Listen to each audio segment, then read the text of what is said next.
Hello, you're listening to Otaku Spirit Animecast. My name is Andrew, and I'm joined here with Chris. Yo. And today's episode is our Winter 2024 anime season preview.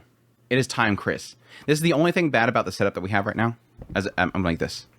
Eventually, we'll get like a permanent good setup. But yes, apparently winter's done, Chris. I'm seeing people talk about like endings of shows that I haven't got a chance to watch yet, the ending, and I'm going, no, I don't want it to end right now. I don't. Well, granted, thankfully, fall always comes 1 week off. That's a good thing. We always get a week off for the coming season, so that's the plus side, I guess. Yeah, I am seeing episode 12s popping up, so I'm assuming that we're getting close to an end. There's a few 13s, but my point is that we at least get Golden Week off. They always have Golden Week, so like Bravern's not going to air the following week, not Christmas week, but the following week. So, anyways, yes, as per usual, this is our preview for the coming season. So we typically go through all the new shows, the shows that aren't sequels. Then we'll go through the returning shows, and then we'll talk about continuing shows and ONAs and whatnot. Give you guys a name, synopsis, who's working on it, all that good stuff. And then typically, I usually look at the trailers beforehand because I got to do my other video. But Chris will look at the trailer and say if he likes it or not. Yes. So, with all that said, let's just jump into it because, yes. I even stayed away from your top 10 that you're most anticipating. Oh, you didn't want to spoil yourself for once. No, I didn't. That's good. But yeah, that's 60 shows again. We're doing it again. We're doing 60 shows again. What are you on, I guess, what's your trajectory for, like, how many shows you're going to watch this season? Probably the same as I did this season. Which I have no idea how many. No, I'm talking about this season. How many shows are you planning on finishing for fall? As many as that I'm finishing for fall. As many as I'm watching right now. Good point. Which is? I have no idea. No idea. Okay. We'll find out with the reviews. But let's just jump into it. Because, yeah, like I said, there's way too many to go through. Thankfully, unlike other times, this season that's coming up is more returning shows. So this should be a decently quick preview. Usually, like with like the last preview, and even Winter was bad too. It was like so many new shows that we had to go through and dig through that it ended up being very long. But anyways, let's kick things off with obviously the big one, the one that everybody's hyping up, the one that's going to be anime of the year already. I mean, it's anime of the year of this year. Because if you go by how IGN apparently handles it now, apparently shows that are in the previous year are for the next year. That was weird. Wow. But yes, Solo Leveling, or Oreidake Level Up Na Ken. This one it's been over a decade since the sudden appearances of gates, the path that connects our world to a different dimension. Since then, certain humans have awakened to certain humans have awakened to superpowers. We call these individuals hunters. Hunters make their living by using their powers to conquer dungeons inside of the gates. In this world of tough customers, the low-ranked hunter Shun Mizushino is known as the weakest hunter of all mankind. One day, Shun gets fatally injured when he runs into a high-ranked double dungeons, hidden within a low-ranked dungeon. Just then, I should have done this the other way where I say, one day, Bell runs into an unexpected opponent on the first level and nearly dies when Eins Wallenstein, was it Wallenstein? Was it Eins Wallenstein? Eins Wallenstein. Eins Wallenstein shows up and beats the Taros. Anyways, he's in a low-rank double dungeon. Just then, a mysterious quest window appears in front of him on the verge of death. Shun decides to accept the quest and start leveling up. Well, the others aren't. This is going to be done by A1 Pictures, based on a web novel, obviously. Very, very popular one that's been hyped to death at this point. They also had a manga, which I've read some of the manga. But yeah, action, adventure, fantasy. Director is Shunsuke Nakashige, who did Goddess Dormitory and episode directorial work for Sword Art Online. Series composition by Noboru. I keep wanting to say Noburo. Kimura, who has done Kimono Jaihin, Kokoku, and Healer Girl. And then, yes, as Chris kind of spoiled earlier, Sawano Huyuki's doing the music. So that's a massive thumbs up from me. And yes, it'll be on Crunchyroll. So Yeah. Chris, you read the manga, right? Not Yes. not the novel. I finished it. I finished the manga. Yes. The manga. Okay, so you got the secondary. You didn't get the source. No, I think it was originally a manhwa, and I read that. It was originally a manhwa. I thought it was originally a web novel, and then it went to manhwa. Because I don't think he did the art for it, right? Anyway. I know that there is a novel out now, but I think it was adapted from the. I'd have to actually look into it. We have to now because we brought it up, and now we can't be spreading misinformation, Chris. Yeah, everybody's gonna get all over me. Actually, it's actually from a. You can actually do that now that you have the camera on you. It's actually based off of a. What is this? Web novel. There you go. Yeah, web novel. And then, wait, is it? Yeah, it doesn't even list the manga though. The manhwa. I don't know. Who knows? Oh, here it is. I think this is the manhwa. The web novel also. I don't know. We're not going to get the information we need. Yeah, I've told a lot of people that I am not. Just ask the people in Discord. They'll be all over telling you. The Wikipedia starts out by saying that it's a web novel written by Chogun. I'm probably butchering that, and that's all it lists. So yeah, there you go.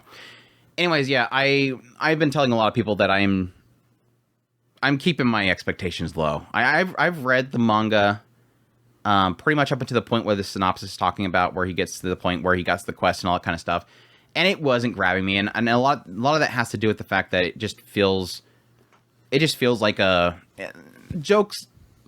Not meaning to be cruel here, but yes, it's pretty much the opening of Danmachi. But there wasn't really anything outside of that so far that was grabbing me, and that's what I'm leaving to hopefully whatever comes after that. Whatever comes up after that, I'm hoping kind of grabs me. But I don't know. I'm setting my expectation extremely low, and I'm just going to let myself be surprised by not expecting anything out of this. Because I think my biggest problem I'm having right now is that I'm becoming more and more, I guess, anti-shonen, anti-hyper-action shows. And I'm leaning, my taste and my enjoyment's been coming from shows that aren't action-focused and, power fantasy type series. So, not that I'm not going to enjoy it, but it's not what I'm looking forward to for the season, because I'm more looking forward to better, more in-depth storytelling around the characters. So, this one actually, the best way I can explain it is it does actually balance the overpowered main protagonist and the weight of the situation at the same time. It balances it really well. He's basically like the story said, or the title says, he's soloing everything. So he keeps getting. He's a beta. Yes, and he's a beta, and he's going into situations that are really, really.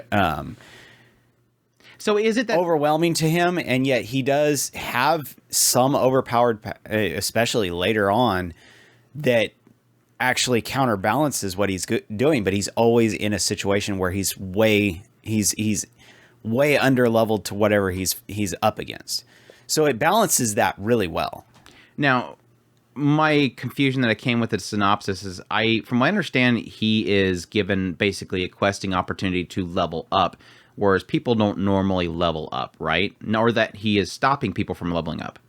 Because it says, others aren't. He's offered. Well, he's given the ability to level. Everybody else doesn't level. He's getting a glimpse of the underside of this thing that's going on around him, while everybody else is treating it as this kind of weird game.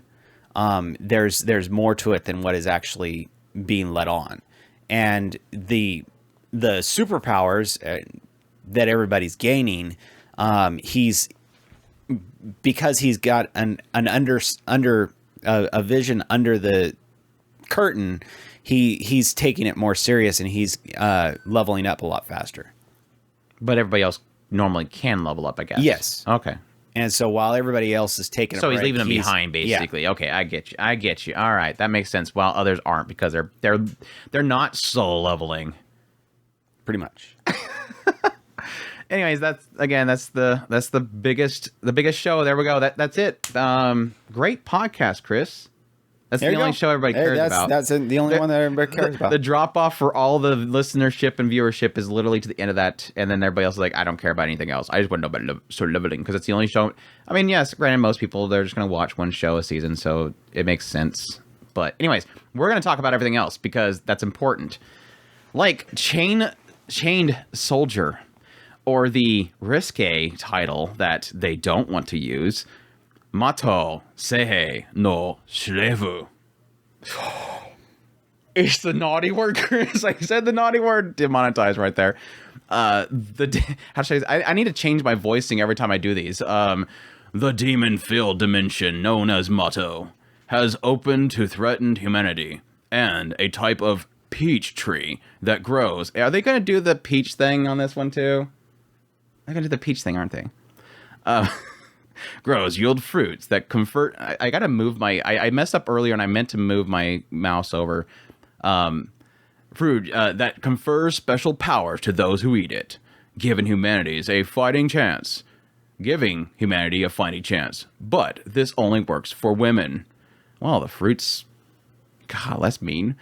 As such, as protectors of humanity, women rise to social status, while men are relegated to second-class citizens scraping for basic occupation and acknowledgement.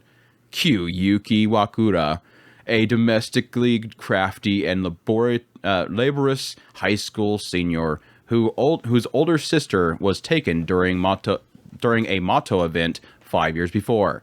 While lamenting the hardships of life ahead of him, an event opens before him, and while being rescued from demons by Captain Koyoka of the Anti-Demon Corps, she confers his power as her Suevu and turns him into a mighty beast mount that mows down the demons. However, there is a surprising price to pay for being her Suevu, and it's not him who has to pay it. Uh-oh. So she gets messed up. Based on the video or the PV that I watched before, I can only imagine what that price is. It's almost like we're going, what was that called? Sekirei, but backwards? Isn't Sekirei the one where the girl had to get like touched and then she gets superpowers and then she goes and beats up stuff?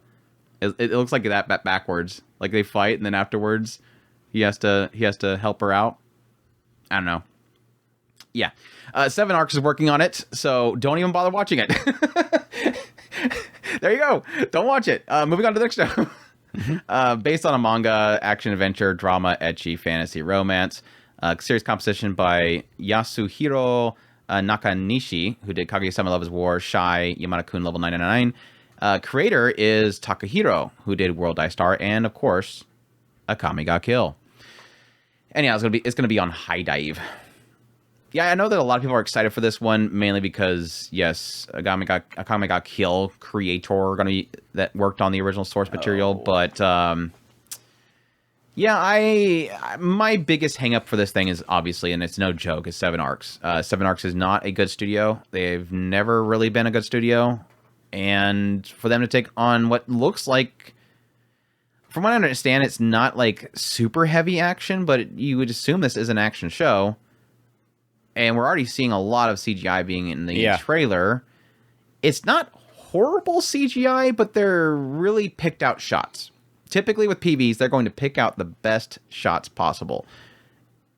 I don't trust them. I don't trust them that much. But yeah, the characters look great. Yeah, knowing that it's a Akame ga Kill makes perfect sense. The main girl and how she looks and the art style itself in general.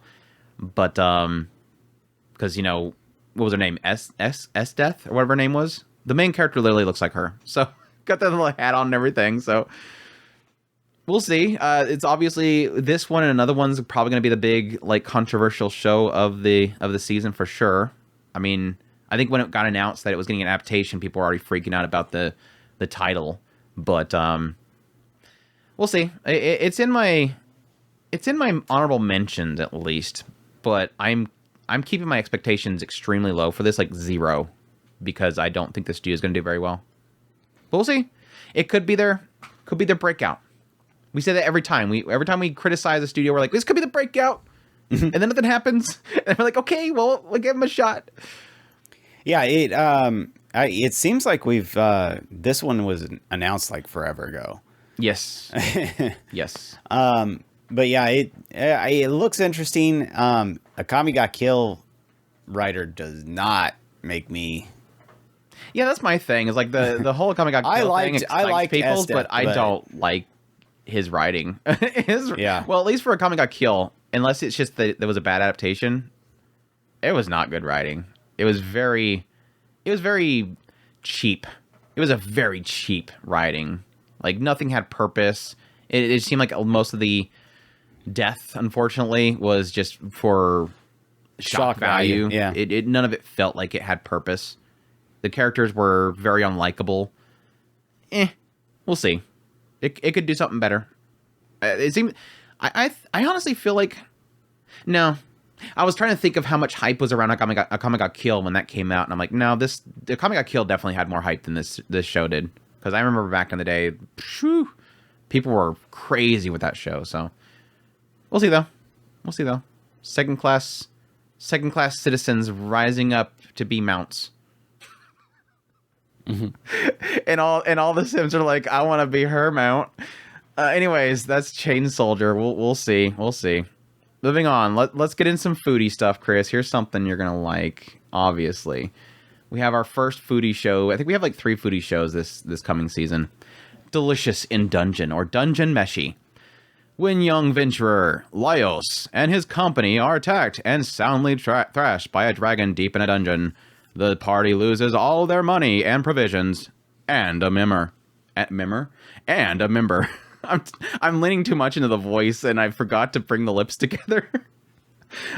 They're eager to go back and save her, but it's just one problem. If they set out with no food or coin to speak of, they're surely going to starve on the way. But Laios comes up with a brilliant plan. Let's eat the monsters. Wait, what would his voice be? Let's eat those monsters. Slimes, basilisks, and dragons. That wasn't hot-blooded shonen enough. It wasn't? No. Oh, I'm sorry. It's going to be, let's eat the monsters. Because they gotta sound like all young and full of energy. Anyways, none are safe from the appetites of these dungeon crawling gourmands. This one's, of course, being done by Trigger. These sources of manga. The genres are adventure, comedy, fantasy. Director is Yoshihiro Miyajima, who did SSSSS Dyna Zenon, the movie. And it'll be on Netflix. Yay! It's like 2 shows. 2 shows I think they're going to simulcast on Netflix, so that's interesting. But yeah. I don't like foodie shows, but it looks really fun. It looks really fun. I don't know. What I'm kind of thinking is, like, it reminds me of, for some reason, the trailer reminds me a lot of the Handyman Saito, where it's them dungeon diving, but there's a gimmick. Of course, Handyman Saito is about him being a handyman in a fantasy setting. This one, it looks like it's going to be, obviously, eating food. But it's been a long time since I've watched a trailer for a Trigger show, and I got extremely excited just based on the expressions and the animation and the perspective shots and everything. Not the biggest Trigger fan, but dang, it looked good. It looked good. What are you thinking, Chris? Are you jazzed? Are you excited? I'm actually pretty excited about this. And it is so funny because I know that I end up being the kind of, out of the 2 of us, I tend to, all the goofy cooking ones I end up liking, but it is what it is. It's not like I like the cooking things, but at the same time, this looks like a lot of fun. Yeah, I get tired of, like, then this person eats and they go, oh my gosh, Sugoi, and then this person eats and oh my gosh, Sugoi. It's just like, I think the Isekai Amazon guy, in Another World, my Jeff Bezos, the one that got the sequel, the one where he got Fafner and it was Eyes on Gold's voice, Campfire Cooking, Another World. That one I think did well in balancing it. Now, I do admit, like, halfway through the season, at some point, I got sick of it again. Like, I was watching it just fine. I got about episode 6, And then from then on, from episode 6 onward to the finale, whenever it came to a cooking point, my finger was over the skip forward button. It's like, I can't sit here and watch them cook another piece of meat and then flip it over and then put the stuff inside the pan and cookie sizzle, and then put it into the drainer. And like, it's so boring watching somebody preparing food. Like, how often does somebody go rushing into the kitchen when somebody's cooking food and you're like staring at them cooking food like, this is so exciting. It's like, I mean, I understand there's like the element of the eating and the reactions, I think, can be fun, but like I get sick of watching just the process of cooking, and I don't get it. It doesn't appeal to me. Anyways, I'm just hoping there's a good balance there. Just keep a good balance, and I'll thoroughly enjoy it. And it looks like it's got a lot of fun and adventure in there. Now, granted, I'm not sure how fast they're gonna. It's in the title that it's dungeon meshy, but it could be a lot more storytelling involved in there. Obviously, having this party member that's trapped in there, and it seems like, based on the very first shot, I'm assuming he is the knight guy is like in love with her and wants to get to her. I think one of the first synopsis that we read when it got an adaptation indicated the elf specifically just did not like the idea at all, and so she's kind of reluctantly going along with it. Obviously, it looks like the dwarf is the cook, but we'll see. It might have a fun little gimmick there that can at least be enjoyable and hopefully have some story to tell in the middle of it. So. Dungeon Meshi. The animation's so good, though. It looks really good. Trigger going all out. Yeah, Twitter is going all out. Yeah. Jeez, did you hear that? Well, I made a video. I was talking about how Kaiju number 8, not next season. I think that was April show. Kaiju number 8 going to be the first Twitter simulcast. Yeah. I'm like, what? We're doing that now? That's going to be interesting. We'll see how that turns out. Anyways, back to winter 2024. A sign of affection, or Yubisaki to Renren. With these hands, I want to tell you that I love you. Yuki, a deaf college student. Not you, Yuki. Okay. She's kind of deaf sometimes, though. Mm-hmm. Sometimes. Is struggling one day when a upperclassman from her school, Itsuomi, helps her out. Itsuomi isn't put off by her lack of hearing and interacts with her naturally. As he gradually opens up a new world for her, Yuki begins to develop feelings for Itsuomi. Thus begins the pure love story of Yuki, a deaf college student, we got that already, and Itsuomi, her upperclassman, who travels the world with her. Those lips. I can't stand the lips. Every time I see him. Do they stick out for you? No, I like Until it. I pointed out. You like the big lips? Yeah. The guy with the big lips? I'm talking about the guy. It comes looking at the girl and look at the guy. It comes with the territory, okay? If somebody's focused on lips, they're gonna focus on every lip. Oh, so you looked at hers. And they actually have nose. You looked at hers and then you're like, oh, okay, now I notice his. I don't know. I don't like it. Anyways, Ajiado is the studio that's working on it. They've done things like Sentence of Bookworm. That's the most noticeable one. Manga is a source, romance, slice of life.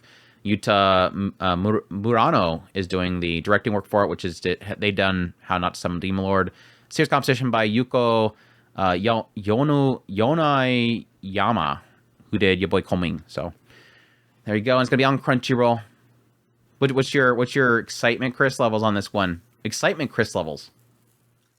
I'm actually very interested in this. A love story in I give a lot of leeway to these kinds because they can be real touching if they're done well, and that is my hopes for this, is that it'll be just well done and just capture the essence of what's going on and not turn it into some kind of melancholy crap. That's the only thing I don't want. I just want it to be just a simple love story between the two. I think that'll work really well.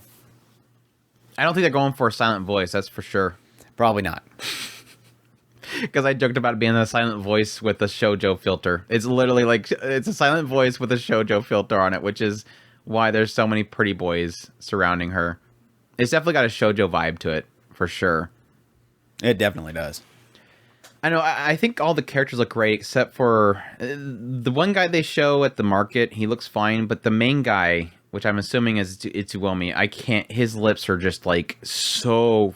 It just like the male models look very flat, and for some reason, despite the male model being flat overall, like the hair and everything looks very flat. It's just like these lips have like so much definition to them. And it's like they're coming out of the screen. It's like, why? My only assumption is that obviously an art style choice. It could be exactly how the manga was. That's their choice in art style. Or a combination of both. There's a lot of emphasis on the lips because they might be actually utilizing lip reading. Maybe that's an aspect they're going to... I mean, one shot has him walking out and he literally speaks out and she reads his lips in her mind. Yeah, I think that. So there could be a possibility that what they're doing here is having very pronounced lips so that they can do that. Like even this other guy he's very pronouncing his lips. So that could be possibly why they're doing it. Doesn't mean I like it, but we'll see.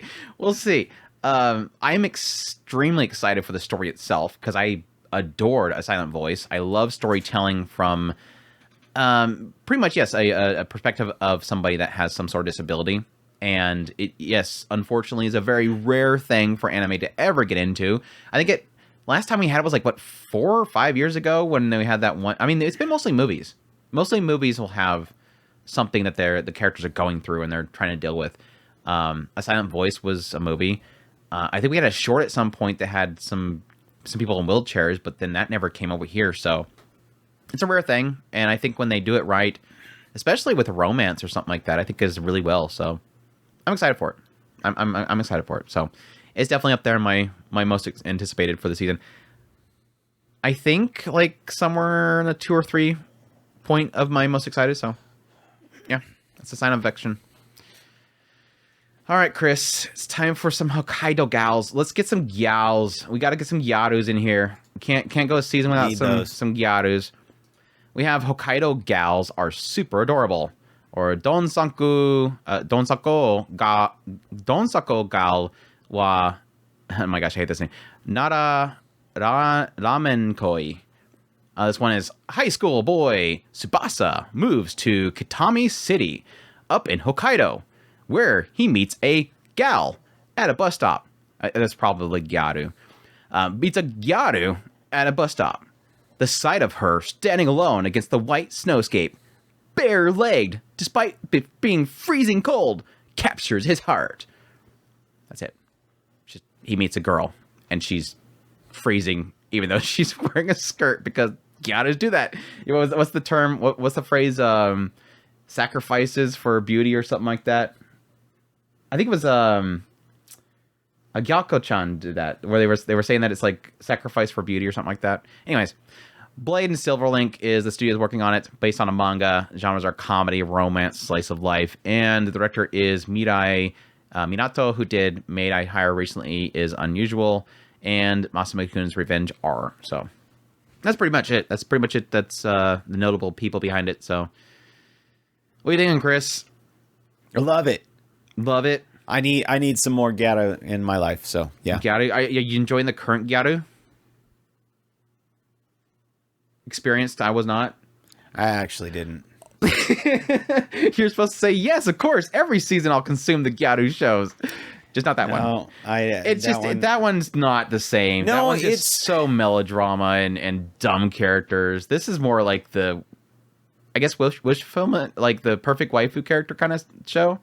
I mean, yes, technically, your experience I'm not show is technically wish fulfillment, but it's so much more going for melodrama and relationships and expectations and relationships and all that kind of stuff. Sorry. She looks cute. You're right. I mean, I ended up just falling off on that one, so it sucks. I didn't. Plus, I think my first impressions didn't really lead you to want to go back, right? Because the whole like the sister that's like dressing up like her in order to jump his gun. Yeah, it was a bit much. It gets weird. It gets really weird. But yeah, I have to admit that I'm not like super excited for this one. I don't know why. I think she's super cute, but I don't know.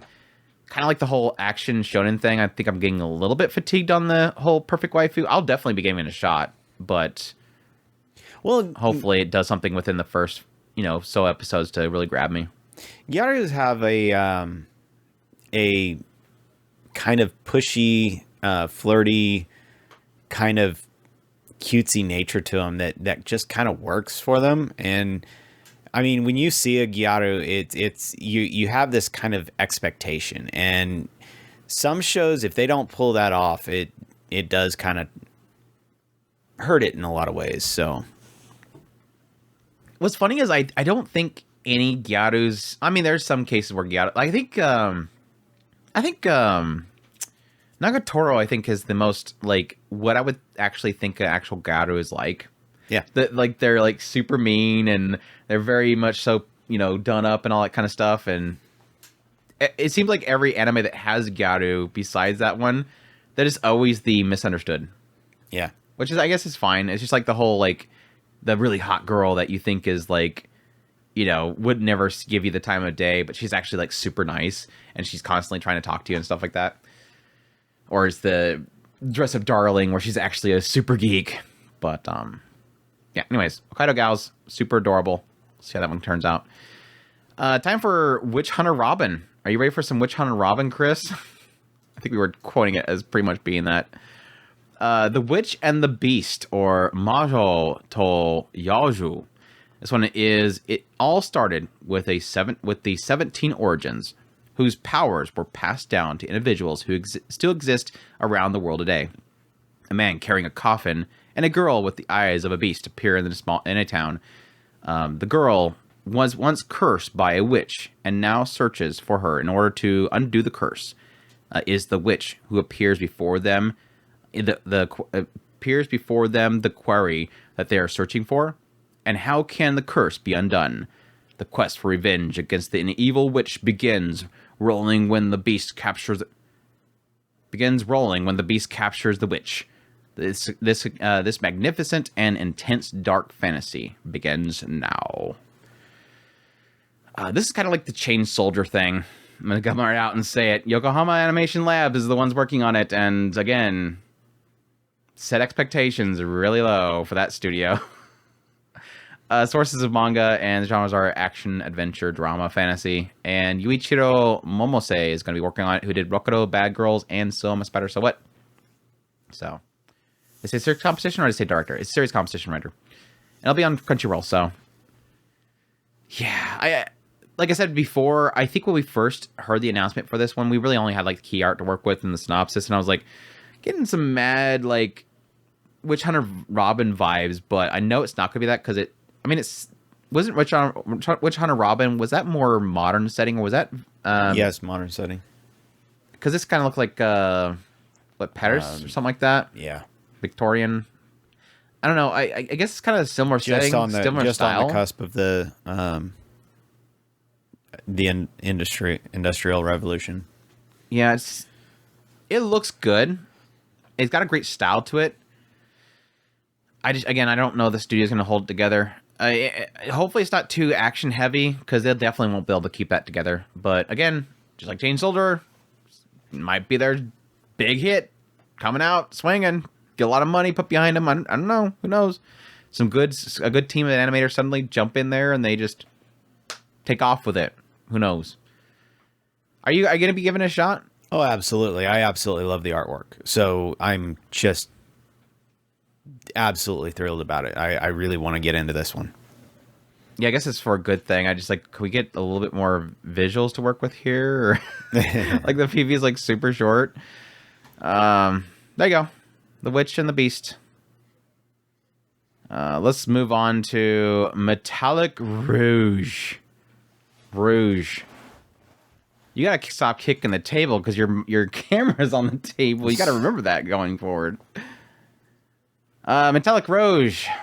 Metallic Rouge takes place in a world where humans and androids coexist. The story follows Rouge, an android girl, who is on a mission to Mars with her partner Naomi. The mission is to murder 9 artificial humans who are hostile to the government. There you go. Studio's Bones.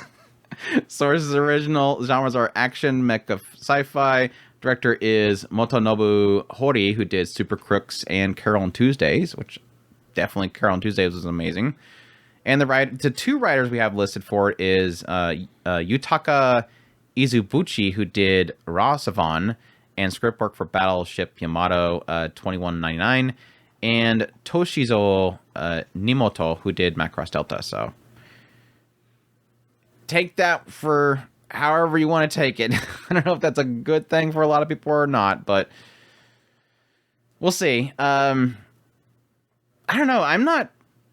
I've told a lot of people I'm not really feeling this one. As much as I'm all for the sci-fi setting, I'm all for the Carol and Tuesdays director, who did a great job for Carol and Tuesday.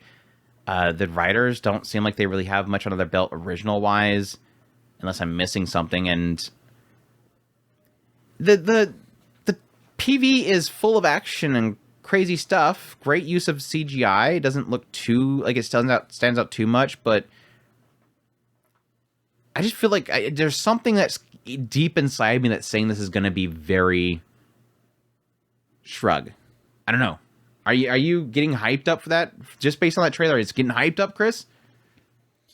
It does look good. I'm not going to argue with that. The concept, I guess. I agree. I'm in this kind of weird mixed spot. The girls look good. Like I said, the kind of Sentai, Super Sentai group type thing is, I guess, what they're going for, because there was at least 4 or 5 kind of battle suit things going on. She upgrades her android suit self. So yeah, I don't know. I'm in this mixed spot. I don't know. I'm sure Bone's going to do a good job with the show overall, but I don't know. We'll see. We'll see. I don't have another one that I'll set my expectations low and hopefully get surprised, but I don't know what it is about it. It's like, I think the moment I watched the PV, it was like, for some reason, my mind just went, just don't expect too much. That's an unfortunate thing, but we'll see. We'll see. Metallic Rouge. She's doing some serious flipping around, though. Just flipping everywhere. Stop flipping, girl. We gotta shoot you because you keep flipping. It is to throw off the stormtroopers, Chris. You always have to throw off the stormtroopers. They have precise aiming, though. My instant death ability is so overpowered, no one in this world stands a chance against me. That's a great title. It's such a stupid title. And now I have to read the Japanese title, which is extremely long. Sokushi Cheat ga Saikyo Sugete Isekai no Yatsura ga Marure Aite ni Naranai. I think I'm missing a letter there. Ndesu ga. This one is awakened to absolute chaos and carnage while on a school trip. Yogiri Takato discovers that everyone in his class has been transported to another world.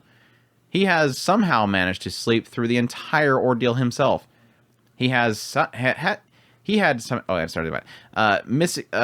out on the gift powers bestowed upon the others by a mysterious sage who appeared to transport them. Even worse, he and other classmates were ruthlessly abandoned by their friends, left as bait to distract a nearby dragon. Although not terribly bothered by the thought of dying, he reluctantly decides to protect his lone companion. After all, a lowly leveled 1000 monster doesn't stand a chance against his secret power to invoke instant death with a single thought, if he can stay awake long enough to bother using it, though. Studio is Okuruto Noburu, and the source is a light novel, duh. And genres are action, adventure, comedy, fantasy, and this will be on High Dive. This is such a stupid setup. I'm sorry. It's such a this better have some really good hook in there, because nothing about this excites me. Nothing. Zero. Absolutely zero. Not even the cute girl? Besides the fact that he's kind of like very blah about touching her chest and she freaks out. She's kind of cute. She's definitely going full on tsundere. I think she was actually somebody that a voice that I recognized, but I forget. I don't know. The concept. Are you excited? The concept of this is actually kind of dumb. No, I just said that. I'm hoping. Look, let me say what I want to say, even if it does repeat what you said. Stop bumping the table. You have a camera to deal with now. Chris is never going to be able to pull off this whole camera thing. The idea of it, hopefully, it's Kanane. That was what it was. I cannot unhear Kanane now. Kanane from 100 Girlfriends. She screams Kanane, which makes sense because she's yelling the whole time. The whole him going to sleep all the time is kind of this concerning thing. If they make depending on how much of a joke that they make out of it, it could be interesting. I'm not big on the whole one shot thing. I'd much rather them think about stuff. And if he's, killing everything with one shot, it's kind of boring. But making him fall asleep on this is going to be even more annoying. So I don't know. We'll see. Yeah, I don't know. They're actually. The falling asleep thing could be the whole limiter. I'm assuming the limiter is going to be in the idea of like he's not going to want to kill people, and he's probably going to run into a situation where you have to deal with people. But I don't know that necessarily is going to be that. I think it's probably the idea of him, staying up long enough to use it is probably going to be an idea that he's just kind of one of those people that just doesn't seem to care about anything, just doesn't want to get involved with anything. He's got like the whole scene at the end where he's talking about like, touching her chest and she's like freaking out about it. He just seems very blah about it. Like he just does not want to get involved with anything, but I don't know. Yeah, that's, we'll see. Not the most exciting premise, that's for sure. Besides a cute girl, that's not enough sometimes, but we'll see. Who knows? It might end up being my pick of the season. I like the isekais, so. The wrong way to use healing magic is our next one, or Chiyu Maho no Machigata Sukai Kata. This one is Usato, an ordinary high schooler, happens to run into two fellow students after school on a rainy day. Suddenly, all three of them are engulfed in a magic circle and transported to a fantasy world. There, just one tiny problem. Usato is simply dragged along by accident. On top of that, Usato learns that he is capable of using healing magic, an incredibly rare affinity in this new world. Now, Usato must spend his days with the rescue team's thugs. With the rescue team thugs struggling through their hellish training regimen, learning the wrong way to use healing magic. Get ready for eccentric, otherworldly fantasy filled with comedy and combat. It seems like an increasing trend is my healing magic not being used the right way, like the cleric one. I think when the cleric show came out, I thought this was what. I think when the cleric show came out, I thought that show was this show, because I remember we talked about this show when it came out, and I was like, oh, let's go through the stupid training regimen. I mean, they both go to a dumb training regimen, except for cleric. He drinks a bunch of mysterious potion X, and this one seems like it's, I guess, healing his stamina so that he keeps moving or something like that. I don't know. There's got to be a weird way that it's implying that he's using his healing magic in a dumb way. It looks like he's using it to make his fist turn into a punching magic spell. So maybe he's unhealing aura in his hand. I don't know. Healing his hand so much that it's super tough. I don't know. We'll see. We'll see the dumb skill that gets turned into an OP ability thing. Shinny Animation's working on it with Studio Ad. Source of light novel, of course. Action fantasy. Series competition by Shugo Yasukawa, who did Seven Spellblades and Executioner Way of Life. So, seemingly a good series competition writer, at least. I don't know. I love the concept of out of the box thinking on stuff. So, the idea of using the healing the wrong way, I love that. I want to see it.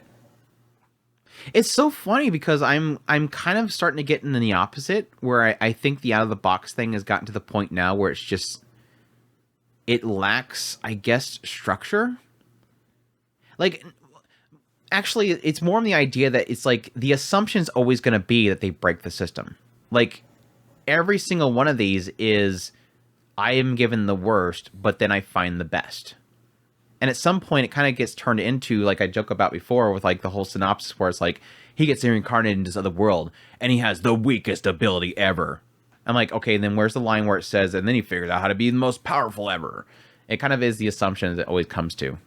I just wish more off, and we might get it this season because there's another show that we'll talk about later on where it's like that whole idea of given the worst possible stat and skill and all that kind of stuff. And I think at least possibly that one's going to is actually going to leave it at that, like they are in the weakest situation, but we'll see. But yeah, I have zero care whatsoever for the show, so we'll see. I'll probably give it an episode or two. Maybe it'll grab me, but I have no expectations for it. Tell Wedding Rings, Chris. It is time. It is time for the manga that I think. Did you finish it? I got a lot farther than you did. That's for sure. You got way farther than I did. The only thing I remember is I at least got to the point where they were all together, and then they were doing something, and I think they accomplished something, but then I stopped there. I don't know, somewhere around there. Somewhere around the point where they got all the rings, and then he went off to do something, and they finished that, and then I got sick of it, and I stopped. Anyways, Tales of Wedding Rings, Kekkon Yubiwa Monogatari. This one is Saito and his best friend, Hime, have been together for as long as he can remember.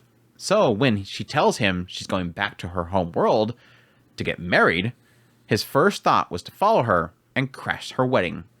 All goes according to plan, and with a kiss from Hime herself, Sato becomes the new groom. But unbeknownst to Sato, the man who marries Hime is destined to be the hero of immense power to save the world.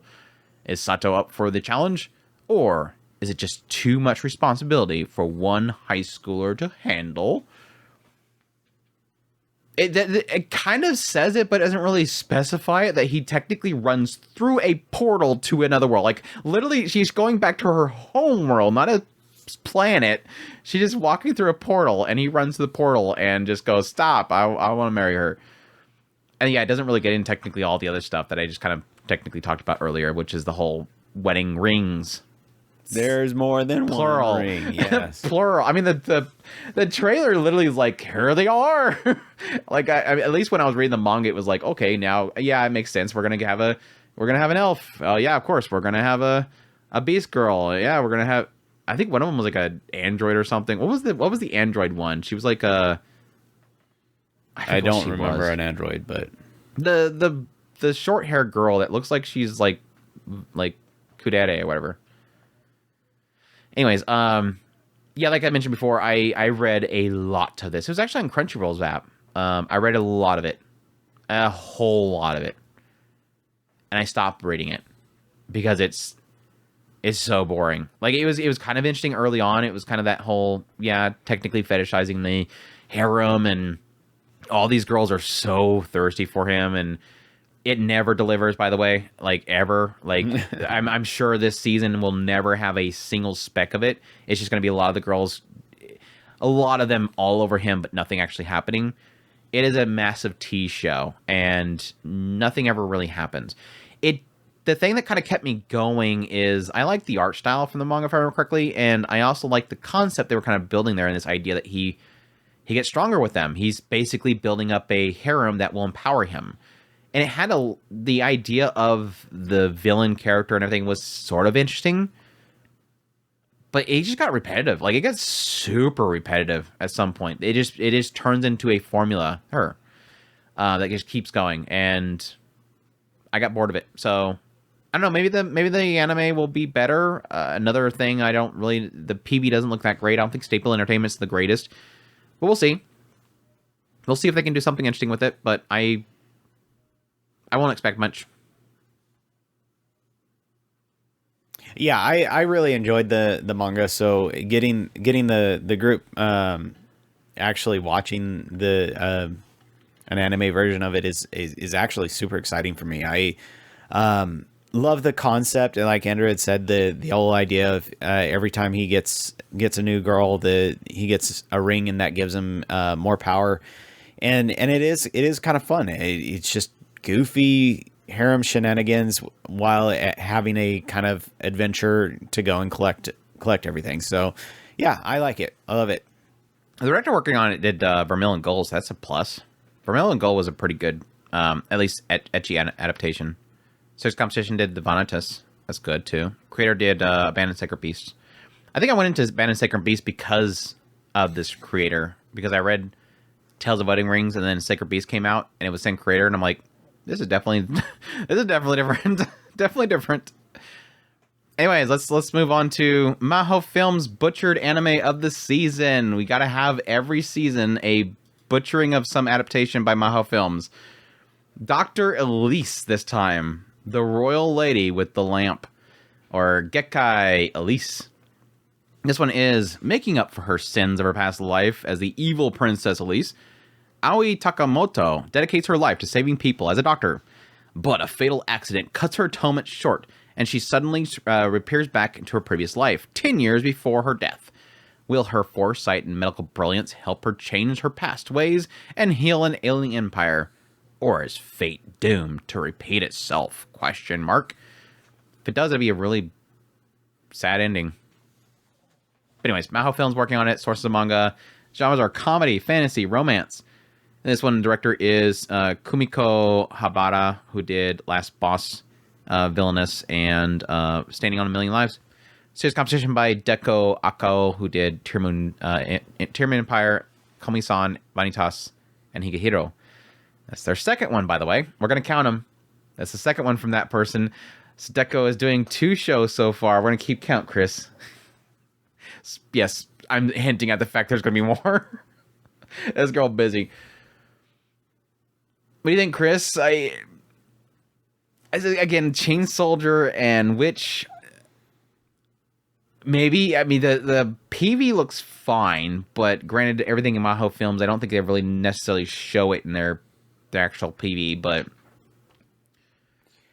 I just have a thing against Maho Film right now. I don't know why. The concept is very, very interesting. I think this could actually be good. So she's basically Tearmoon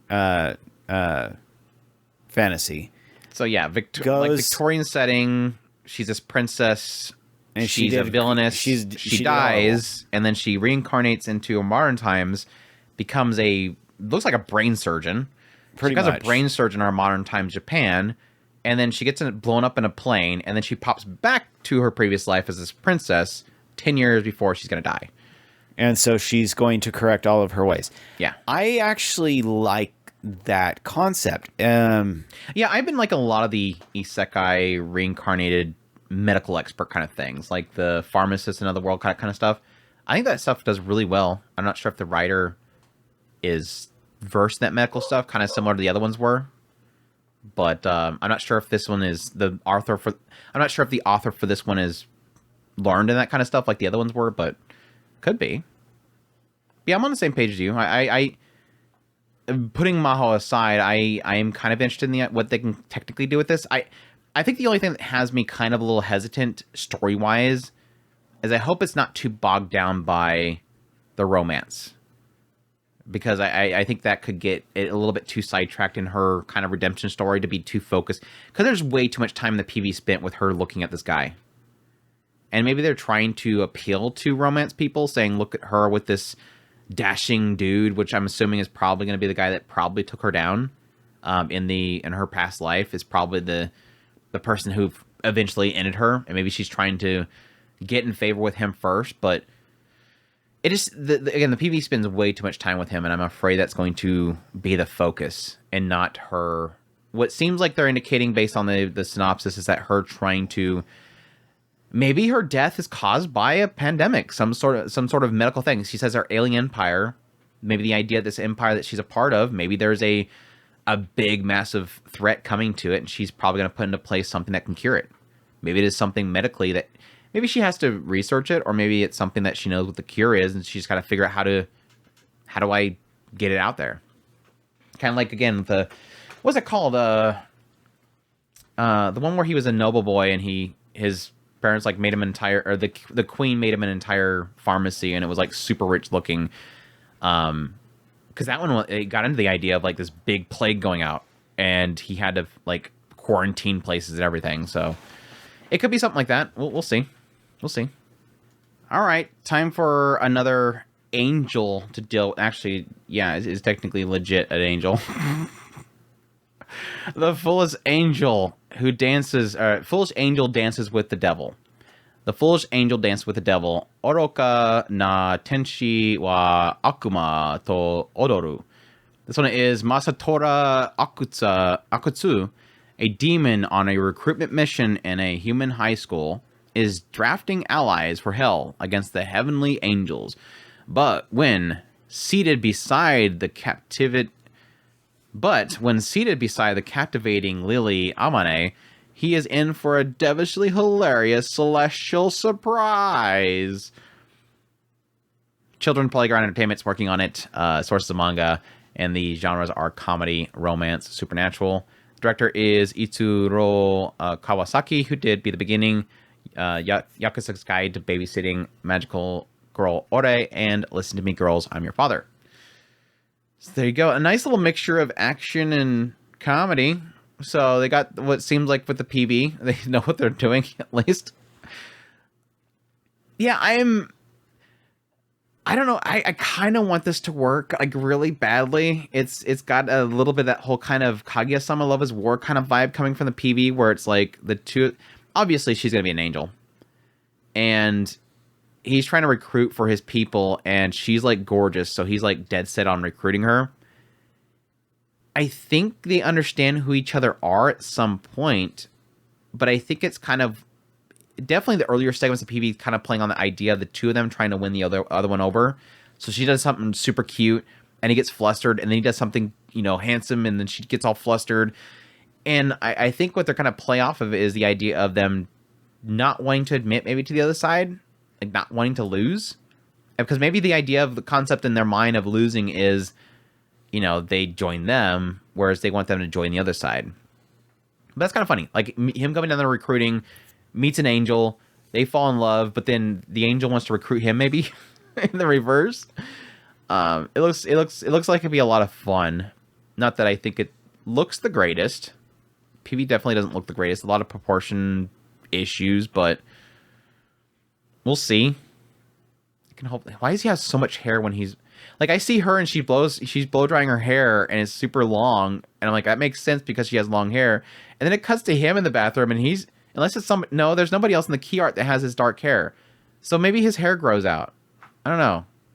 It's weird. I don't know what's going on, but I love it. I can't wait for this one at all.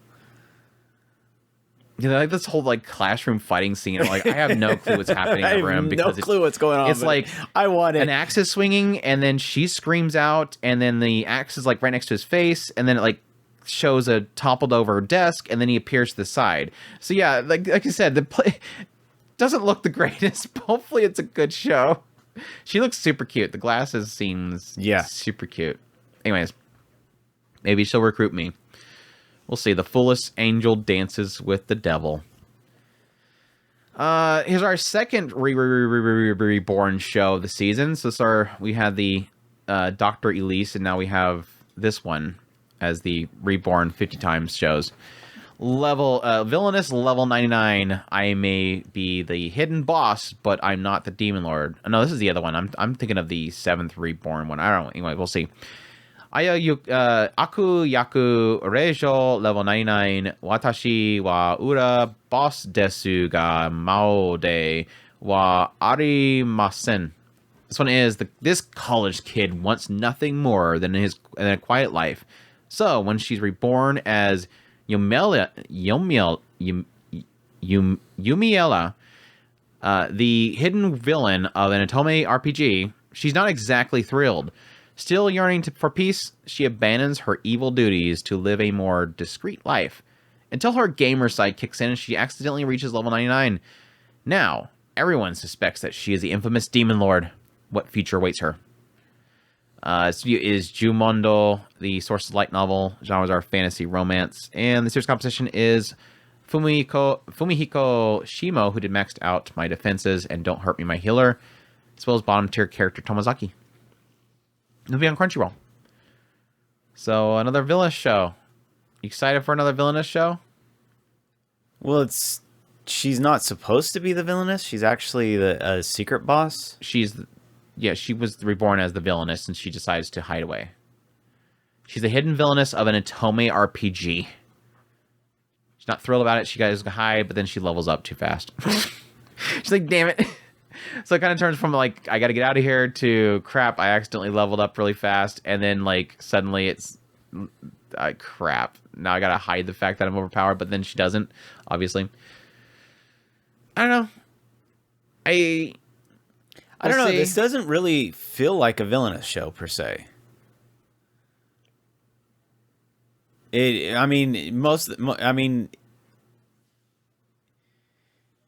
villainous shows per se are usually them trying to redeem themselves in some way. This one doesn't feel like she's really necessarily going for, because it.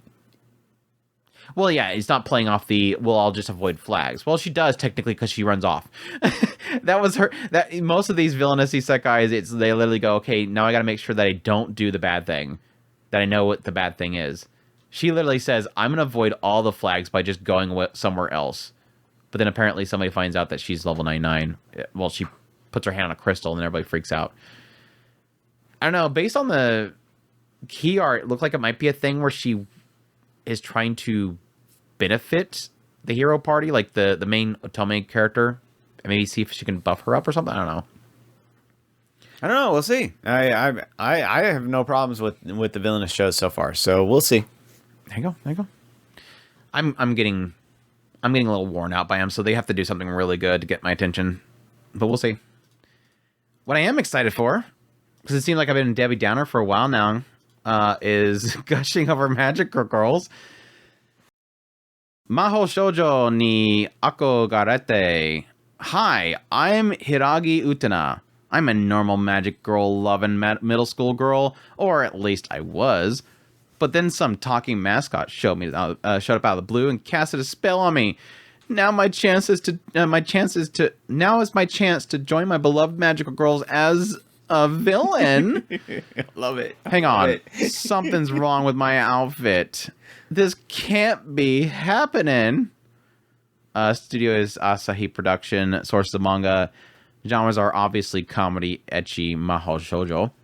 Director is Atsushi Otsuki, who did To Love Ru. That's all you need to say. I'll skip the rest of them. Serious composition by Noboru Kimura, who did Kimono Jaihin, Kokoku, and Healer Girl. So another one for that one. Yeah. I wonder if somebody's announced who's got this yet. It's going to be Crunchyroll. We just assume it's going to be Crunchyroll. The one thing they should not have, they're going to get.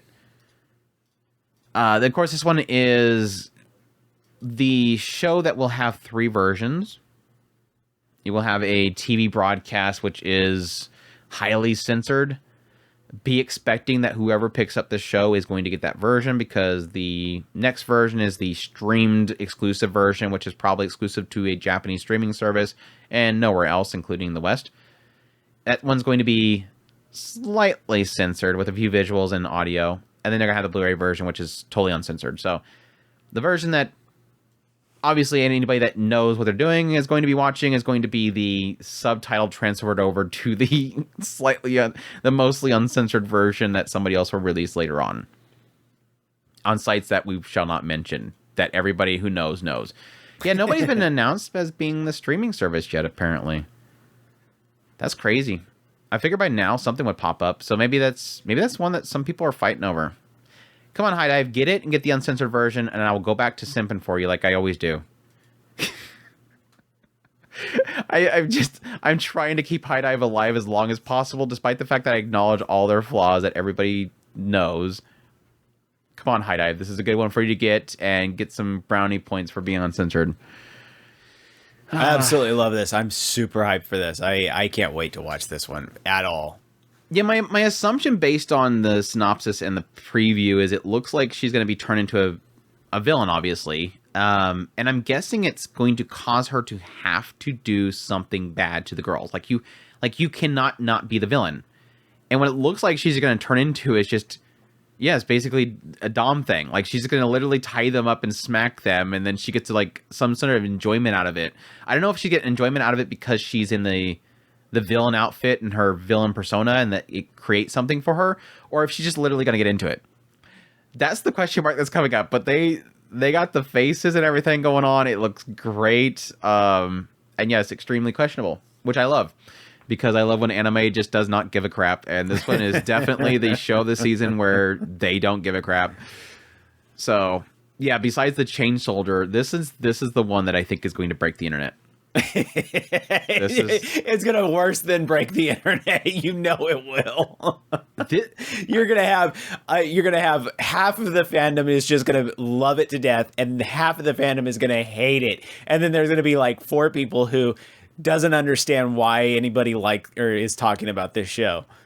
I should have went actually checked out like maybe at least the first, I think, volume or something like that. Maybe like the first like 5 chapters just to see if like how, I mean, because they're not holding much back. Like the design and everything. I think when we first heard this was a getting announcement, the concern was like, holy crap, are they going to even have her outfit? No, they're going with her outfit. I mean, yes, it looks like maybe the chest cover is a little bit bigger than in the manga, but they're going with the outfit and everything. They're showing it. And so it makes me kind of wonder, like, just how far it goes. And to see if this possibly would be the one that, if somebody like Crunchyroll gets it, could this be the next Interspecies Reviewers, where they just drop it? Like, how far does it go is my question mark is that I'm kind of wondering. So we'll see. It looks great. And it looks goofy. So I'm excited for it. I want to see how bad it breaks everybody. how badly this girl that loves magical girls that turns into a Dom character, how badly she breaks the internet. Yeah, gushing out over magical girls. Looking forward to it. Let's go on to the Undead Unwanted dude. I think we talked about this one quite a while back, so this one's finally coming out as well. The Unwanted Undead Adventurer, or Nozo Manu Fushi no Bokensha. This one is Rent Fina. Has hunted monsters for the last 10 years. Sadly, he's not great at his job. Stuck hunting slimes and goblins for a few coin each day. His luck turns when he finds an undiscovered path. At the end of the path, he meets his demise in the maw of a legendary dragon. But he wakes up as an undead. Bag of bones. He sets out on it to achieve existential evolution and rejoin the land of the living. So there you go. By Studio Connect, based on a light novel, action, adventure, fantasy. Noriaki Akitaya, who's working on it, did Slow Loop and Castle Dandelion. And series composition by Yukie Sugawara, who did No Guns Life, Overlord, and Kino's Journey. It'll be on Crunchyroll. So, exciting. I don't know. I guess I'm getting like massive Berserk of Gluttony vibes. I don't know. We'll see if this one has like a decent hook to it. I think the biggest problem that it obviously has that he's a walking CGI as well. Yeah. It probably gets a lot less once he gets an outfit on, but Japan can't draw skeletons apparently anymore. I mean, that is a very difficult thing to draw. Like I think drawing a skeleton is more difficult than drawing like a person, but still, it's like, just why? I don't know. I'll give it a shot. Let's see what happens. Yeah, it looks like I don't know if they're going to go with the idea that he has to do certain tasks in order to like regain, because he's regaining flesh. I don't know if that's like again like the Berserker Gluttony thing where he has to kill in order to gain flesh, or if it's like he has to do certain things in order to regain his body. But I don't know. We'll see. The Unwanted Undead Adventure. I don't really have much excitement for that whatsoever, but I'll give it a shot. This is what I was talking about earlier. The kind of given the worst end of the shtick for a reincarnation type story that looks like it might actually deliver on that. The weakest Tamer began a journey to pick up trash. Saijaku Tamer wa gomi hiroi no tabi wo hajimamashita. This one is young Ivy. Can't catch a break. Though she has a few memories of her past life, She was reborn in an RPG-like world with the weakest class, and worse, the weakest rank. As a no-star tamer, even her parents want nothing to do with her. As she soon realized that she must live on her own, she learns to live off the land and salvage what she can from other people's leavings.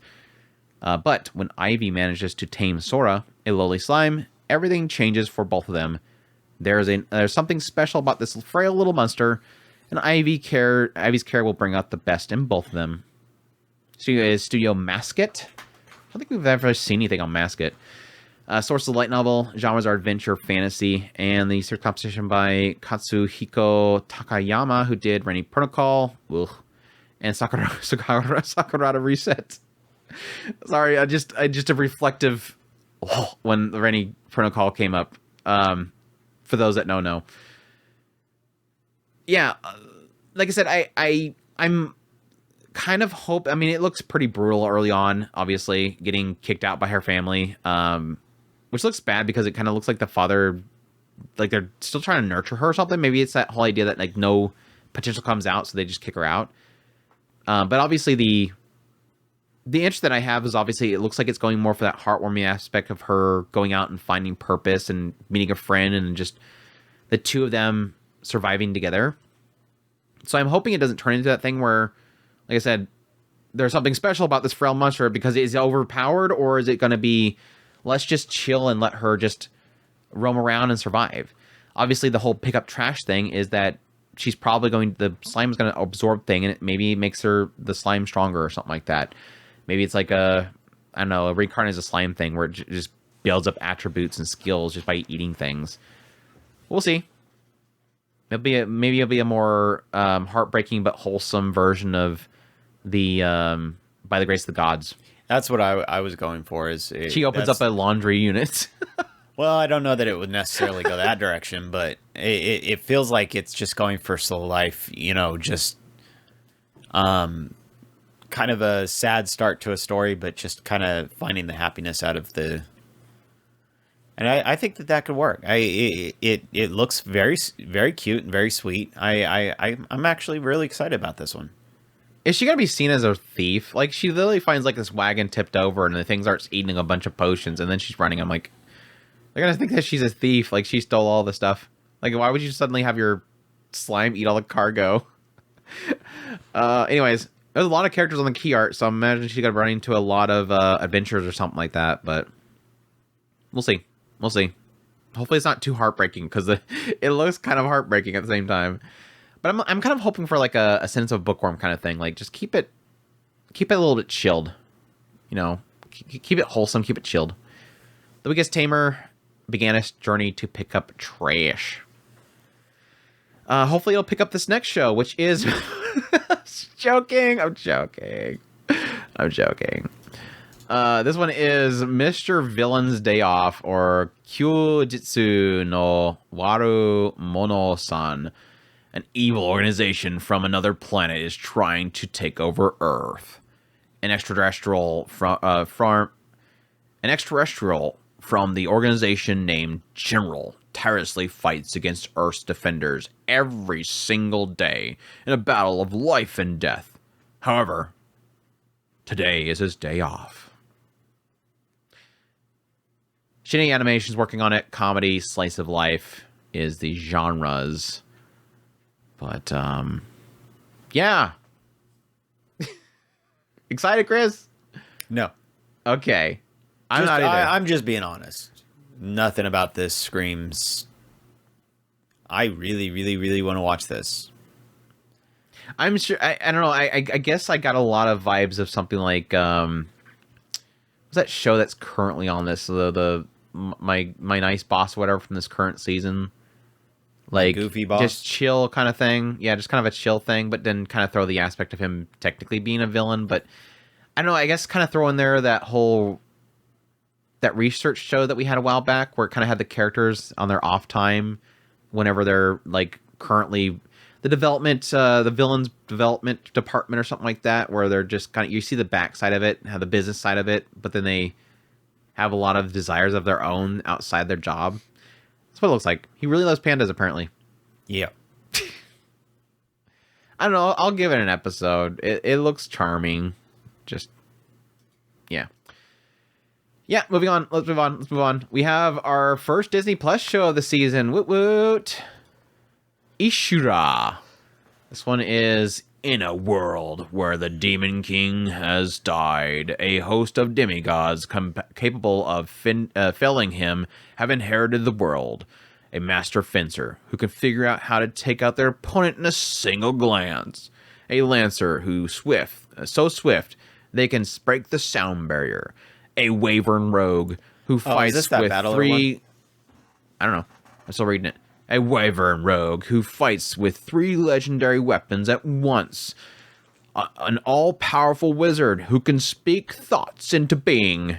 And an angelic assassin who deals instant death. Eager to attain the title of one true hero. These champions each pursue challenges against formidable foes and spark conflicts themselves. The battle to determine the mightiest of mighty begins. There you go. Passione's working on it. Light novel, action, drama, fantasy.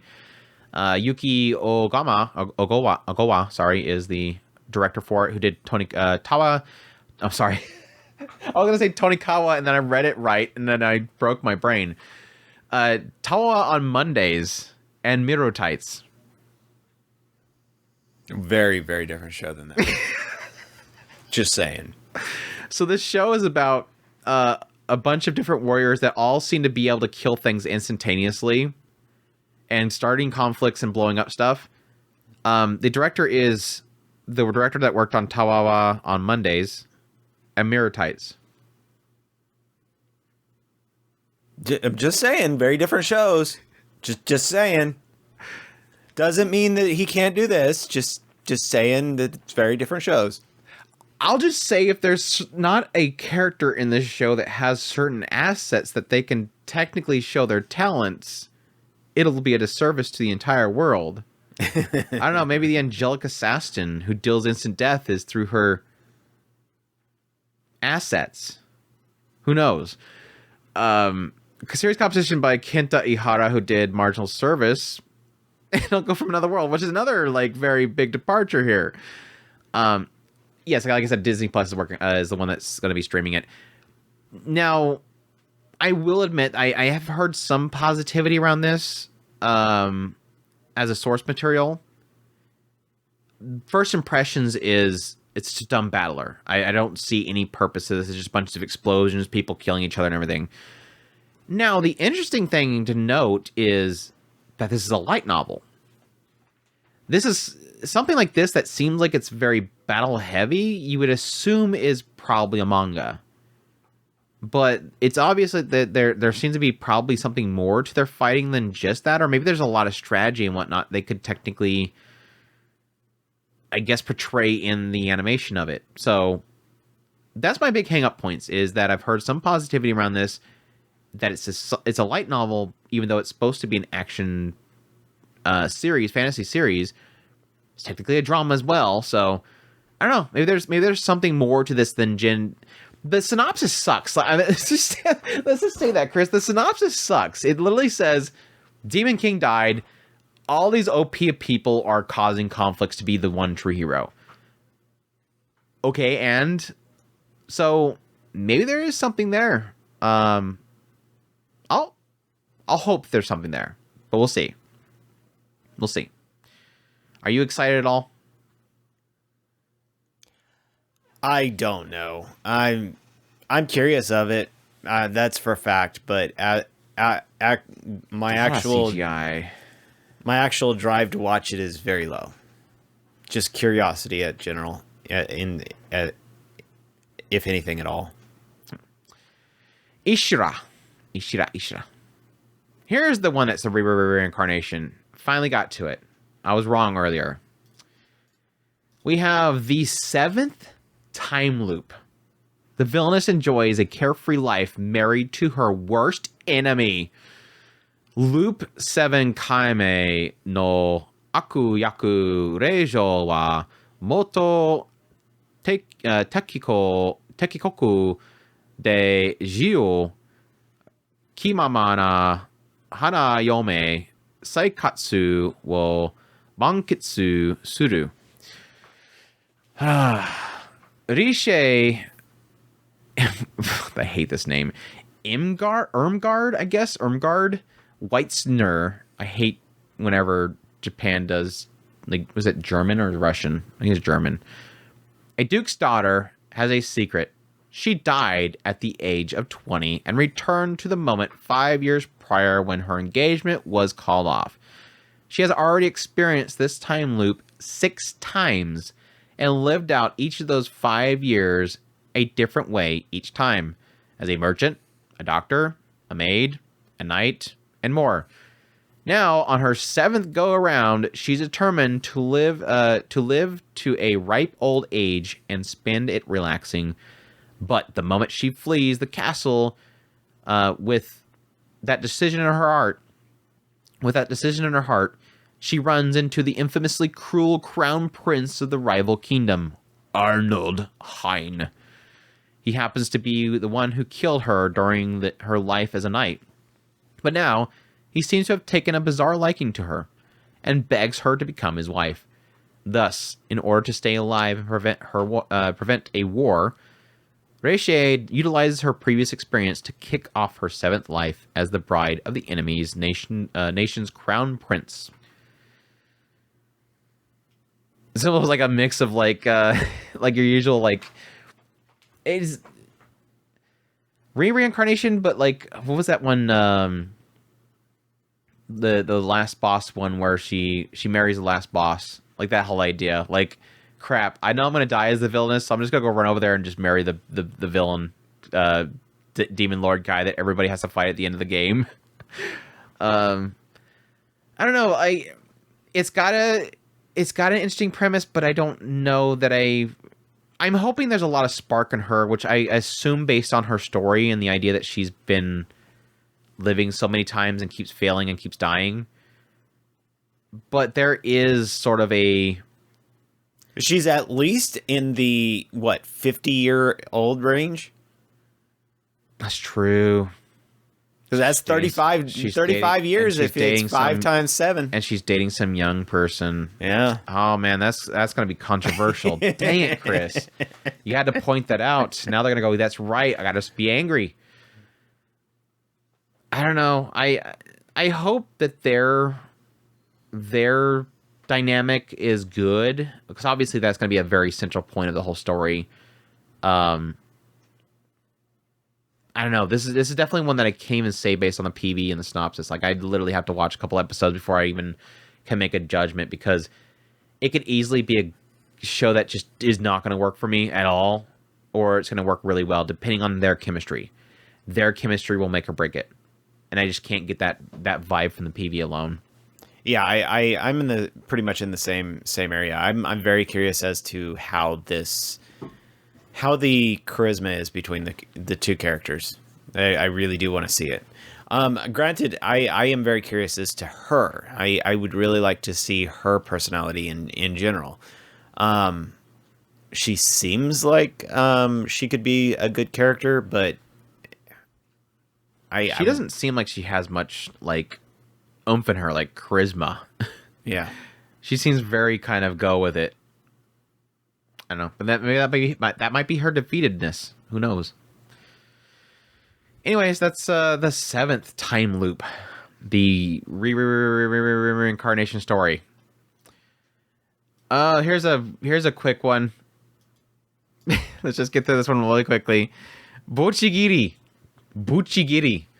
not that Bucci. The story of Bocchigiri follows Aladdin Tomobishi, a young man who becomes embroiled in battle to see who is the strongest after he reunites with his former best friend, Matakara Asamine. Meanwhile, the shadow of the giant genie looms over them. Being done by Studio Mappa. Action, supernatural. It's an original, being created and directed by Hiroko Usumi, who they did Skate the Infinity and directed Free. It's composition by Taku Kishimoto, who did Great Pretender, Blue Lock, Ranking of Kings, and Fruit Basket. It'll be on Crunchyroll. Excited, Chris? It looks like it's just like a massive callback to like the old School Rumble type shows. Just It does. school fighting, and then there's a genie dude that apparently is going to make him strong or something. I don't know. I want to say I want to try it. I mean, it's freaking colorful and crazy and just stupid psycho. That has my interest a lot, but at the same time, everything in me is saying no. I don't want to really watch this, but it looks like it's gonna be fun. Could be. Could be. I'm sure it'll make a lot of people angry because it's Mappa. Crazy animation. Gotta be Mappa. Hopefully it doesn't get too much controversy behind it. I mean, yeah, I guess it could be fun. This new PV that I don't think I watched last time looks a lot better than the last one, but I don't know. I guess it's going to be depending on the shtick, and I think the shtick is probably going to be around the genie. I don't know if the genie requires something in order to power him or something like that, or maybe it's just a wish thing, and he has a limited number of them, but we'll see. We'll see. We'll see if that one pulls something out. It's Bocchigiri. Here's our second foodie show of the season, Chris. Second foodie show. Time for Torture Princess. 'Tis time for Torture Princess. No, this is a funny one because I think when we first heard this was adapted, all we had was a synopsis to work by, and I literally thought it was gonna be like a dark show. Because it was this time for Torture Princess, Hime-sama Gomon no Jikan Desu. And it's literally the princess who is held captive by the Demon Lord's army is scheduled to be executed by the Demon Lord's relentless torture. That was it. Like, and we and Chris had a podcast where we talked about this. It's like, holy crap. I don't know. Everybody seems super excited about this show, and it seemed like it could be really dark. Like, she's being tortured, and then she's going to be executed. It's going to be about her, like, escaping from being tortured. Seems like a weird title to have a show. Maybe she gets out, and then she's known as the Torture Princess because she was tortured by the enemy for so long, which becomes a great night. And then literally, like, a little bit, I don't even know if it's, like, a couple days after we did our podcast, I literally run into a PV for it, and I'm like, oh, it's a food show. Okay, maybe it's not, like, that bad. I mean, it looks bad because they're literally eating in front of her, and she's, I don't know, starving or something. I don't know. But no, it's just a dumb food show. Food comedy show. Comedy fantasy. Pine Jam's working on it. Based on a manga. And series composition is by Kazuyuki Furuyasu, who did Do It Yourself and Immoral Guild. There you go. I don't know. We'll see. I don't know. The only hope that I have for this show is because, again, it's a comedy around food, and like I've already mentioned earlier, I'm not a big food person. My only hope is that this maybe have like a similar thing as like Sleepy Princess. The idea of like somebody being locked up, but they're not really locked up, and there's like a whole bunch of shenanigans around being in the Demon Lord's castle, even though you're the captive. And I don't know, maybe they let her out every now and then.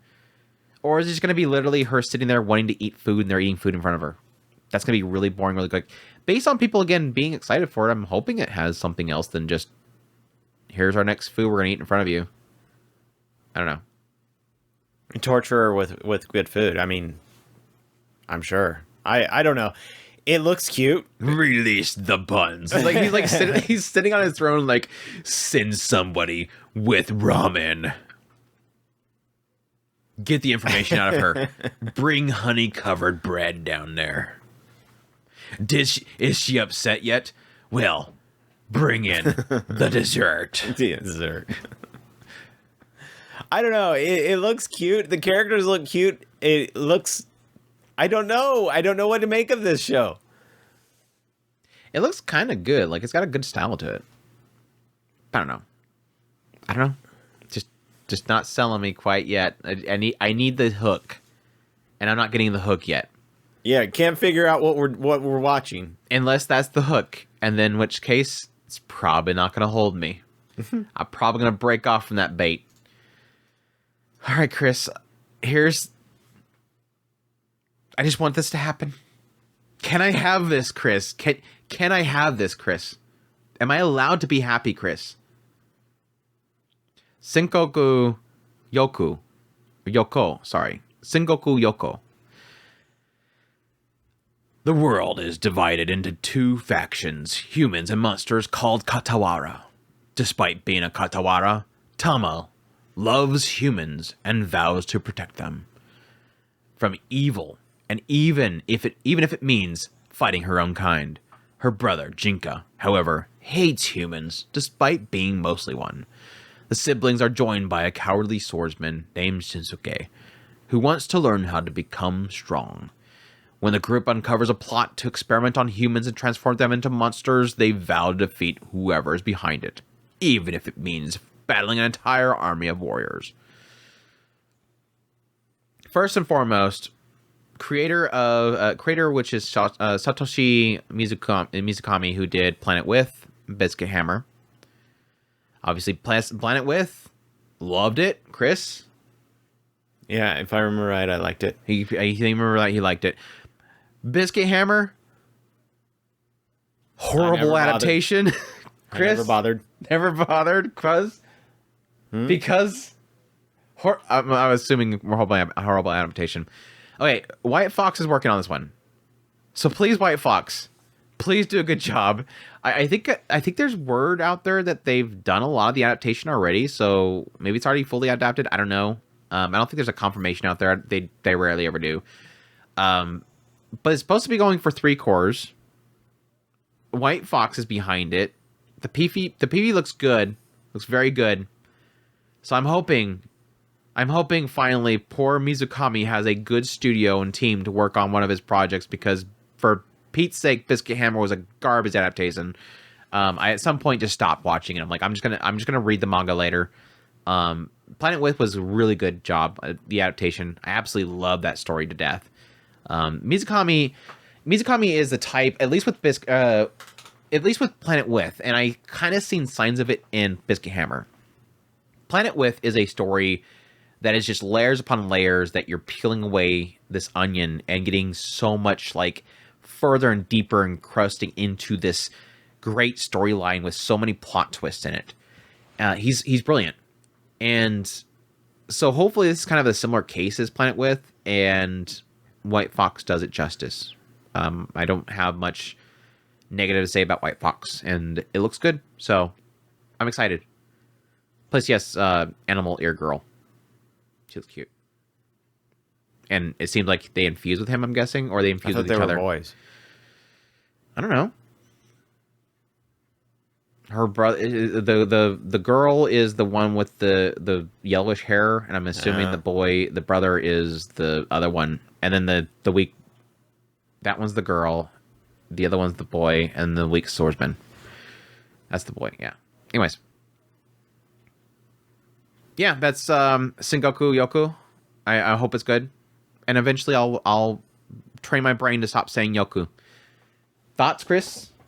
I'm actually pretty interested in this. It looks really good. The concept is great. I love the fact that there's a big portion of it already done. That means that they're investing in this one, which, if it's one of those things that if you know that the studio is actually investing in it, it kind of piques your interest a little bit. You kind of want to know, okay, if they're willing to go this far for it, they actually like it. So I'm actually kind of very curious about it. So that means we'll be watching the show into what, August?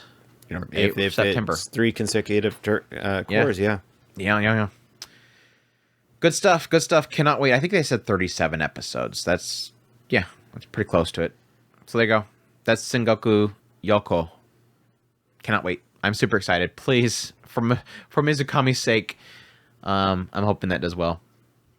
Anyways, that's probably one of my more exciting shows of the season. Let's dial it back a little bit. Let's get into some fun.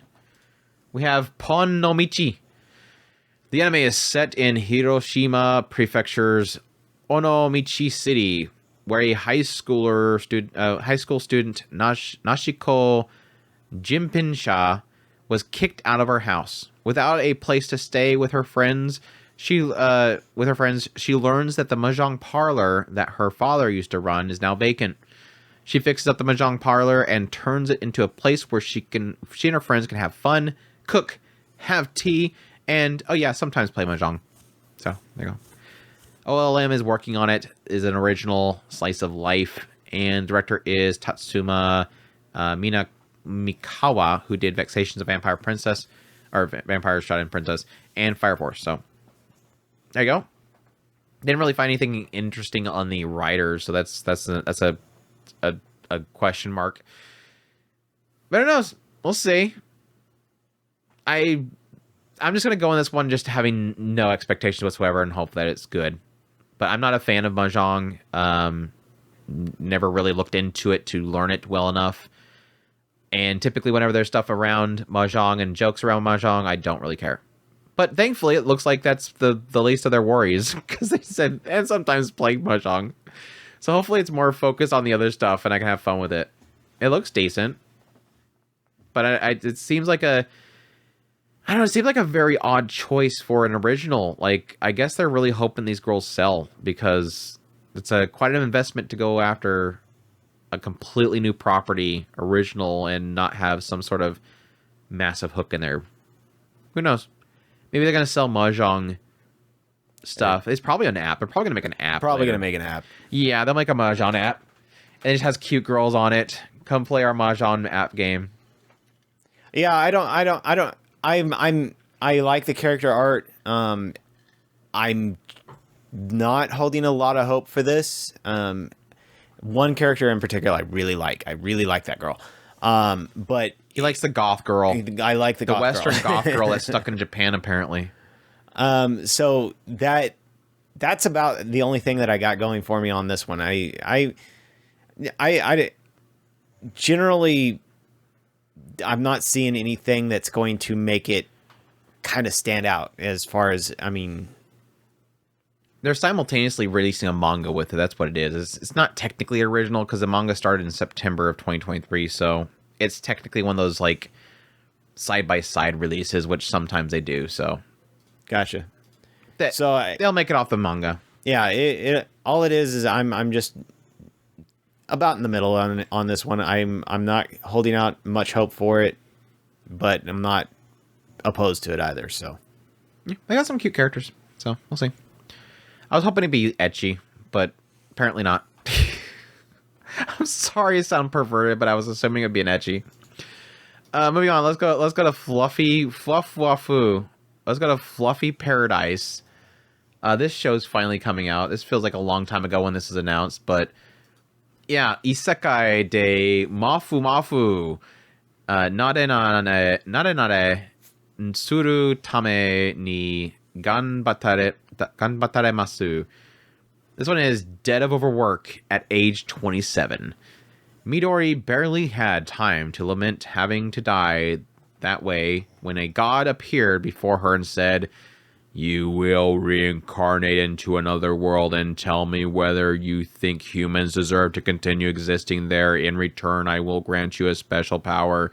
Then Midori, hoping to relieve the exhaustion of harsh life she lived, found herself asking to cuddle with cute, fluffy animals. I read that wrong. I'm sorry. Then Midori, hoping to relieve the exhaustion of the harsh life she lived, found herself asking... No, it's literally wrote that way. I thought I read that wrong. Found herself asking to cuddle cute, fluffy animals. Anyways...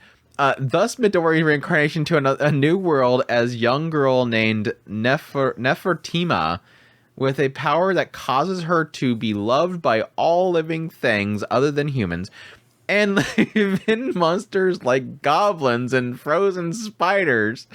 But there was also a cruel fate awaiting her.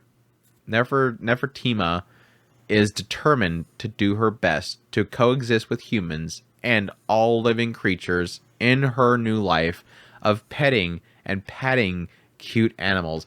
I guess that technically makes sense that she has the ability to draw in all creatures, because it seems like it's implying this idea of like the Noah's Ark.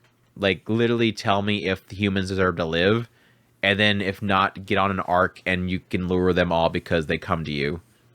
It literally sounds like they're setting it up as like it's gonna have the Great Flood. Interesting. Interesting setup and like I guess reference there. Yeah, Fuwafu Isekai. Chris, are you excited for Fuwafu Isekai? She looks absolutely adorable, so we'll go for it. She's 27, Chris. What is it gonna happen? Is she gonna have like a bunch of dudes that are gonna be after her? And there's gonna be like that whole question mark of like, oh my gosh. Hopefully not. It seems like it's kind of pushing the idea of like, yeah, she had a rough time and she just wants to have fun. I'm just kind of curious how much of it's going to rely on that setup and the idea of like, I'm assuming what it's going to turn into is that she's going to have to kind of focus on, I guess, appealing to the humans and make sure that they're doing right. And maybe she's going to use the animals in order to try to push that upon people. That maybe her whole goal ends up being like she wants to do this, but she's forced to kind of help persuade the humans into not being bad or something. I don't know. We'll see. Maybe it's like the world that she's in is like just full of mean people. Doesn't look like it's like that heavy in that department, but that could be the idea that she's drawing the attention of the animals so much that the conflict kind of stops. I don't know. We'll see. It's got a interesting setup. I don't know if it's got enough legs to go with, but it could. So I'll definitely be checking it out. But I'm like gonna keep the expectation like at a 5. So we'll see. Yeah. Fluffy Paradise. That's that. The Demon Prince. Let's get some mean boy action in here. The Demon Prince of Momochi House. Momochi-san chi no Ayakashi Oiji. On her 16th birthday, orphan Himari Momichi inherits her ancestral estate that she's never seen. Momochi's house exists on the barrier between the human and spiritual realms, and Himari is meant to act as a guardian between the two worlds. But on the day that she moves in, she finds 3 handsome squatters already living in the house, and one seems to have already taken over her role. He can't trust her with it, because he's a bad boy, and she can't be trusted with it. You think? Is he going to be, like, overbearing? Oh, man, we got all the archetypes in there. Is it, like, a bunch of pretty boys, Chris? I don't think I even watched this PV. I think I've seen the key art, and I'm like, yeah, this is not for me. Like, I mean, the moment I look at the PV, I'm like, here we go. There's a pretty guy. There's the cool guy. There's the mean guy. Yeah, we're getting all the archetypes. And the girl goes doki doki the whole time and acts like she's just... Is she, like, completely bricks? Do you think she's completely bricks? My hope is not. It's been a while since we had a full-on bricks character, Chris. It has been. I don't know. I get a lot of Fruits Basket vibes. She's definitely got the freeze from the freezer. She's just standing there. Fight or flight. Yeah. Everybody's just doing crazy stuff, and she's just standing there. That's the bricks character. What's going on? She's got the stare. What's going on? Bugga, get out of here. What's going on? Studios Drive, sources of manga, romance, supernatural. It's going to be on Crunchyroll.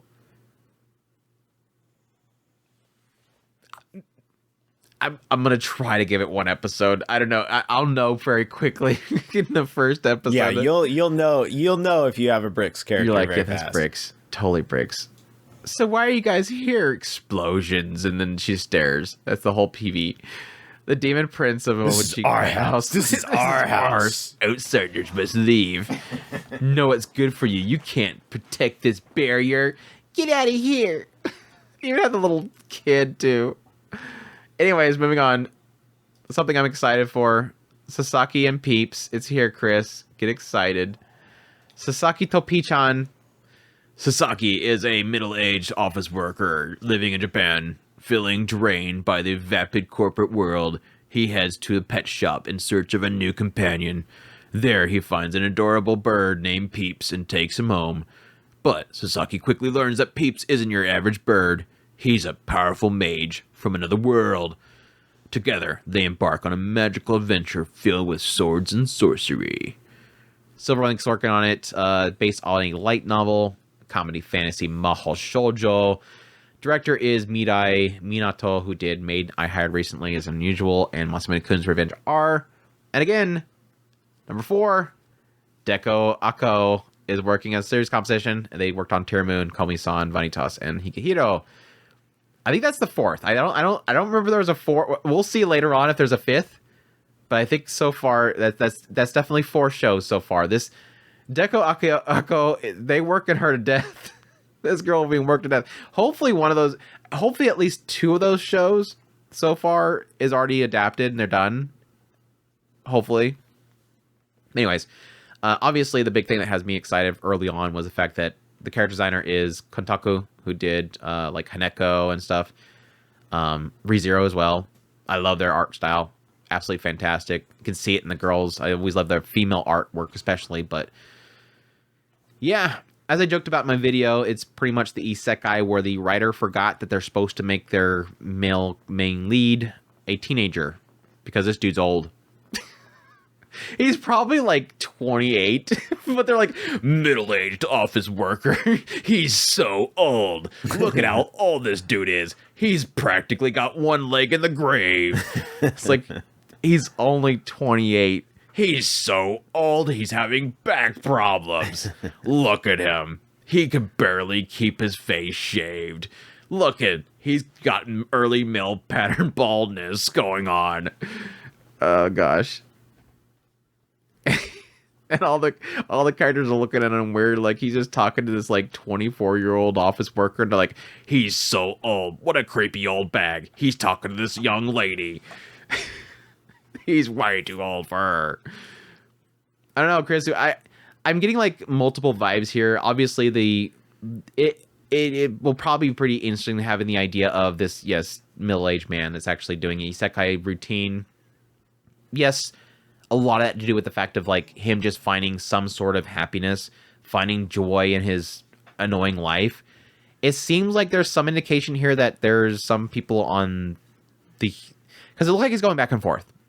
And it's got that whole 80,000 gold thing where it looks like he's going to buy chocolates over here or whatever and sell it to the nobles in the other world and make a fortune of gold and then bring it back to his other life. So he's gonna be explaining that whole thing. But also it looks like there's gonna be a little bit of crossover with the characters of the two world too. He's probably gonna get the attention of, you know, magical users over there, but over here maybe a certain organization that knows what he's doing over here. Who knows? It looks like it definitely looks like it's going a lot of different angles with its story, and it could be a lot of fun. But yes, main point, I love the character designs. The girls are stupid cute, so that's a massive plus for me. Yeah, I'm definitely for sure on board with this one. Like Andrew was saying, it does look like there's cross back and forth. There's a lot of things that can be done with doing stuff like that. So I'm very curious as to the direction that they're going with this. We've got magical girls popping up. We've got cute princesses. So you're very interested to see what's going on with all this. Yep. Good stuff. Sasaki and Peeps. Definitely looking forward to that one.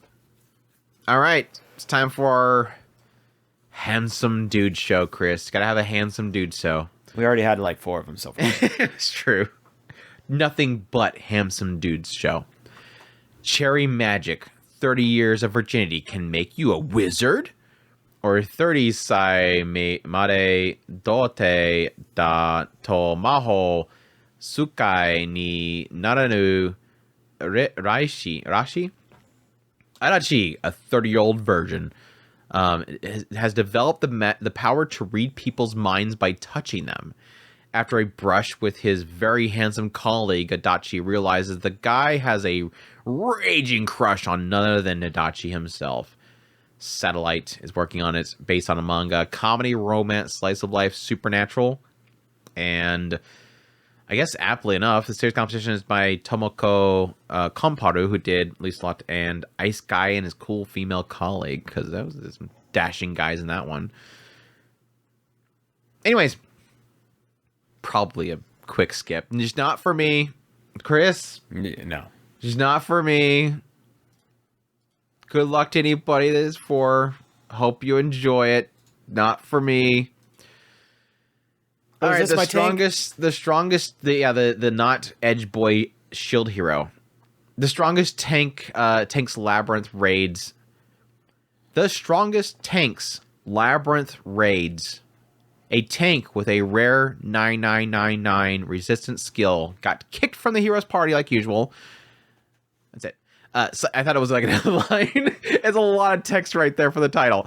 Japanese title is Saikyo Tank no Mekyo Koraku Tairoku 9999 no rare skill Mochi Tank Yusha Party wo Suiho Sareru.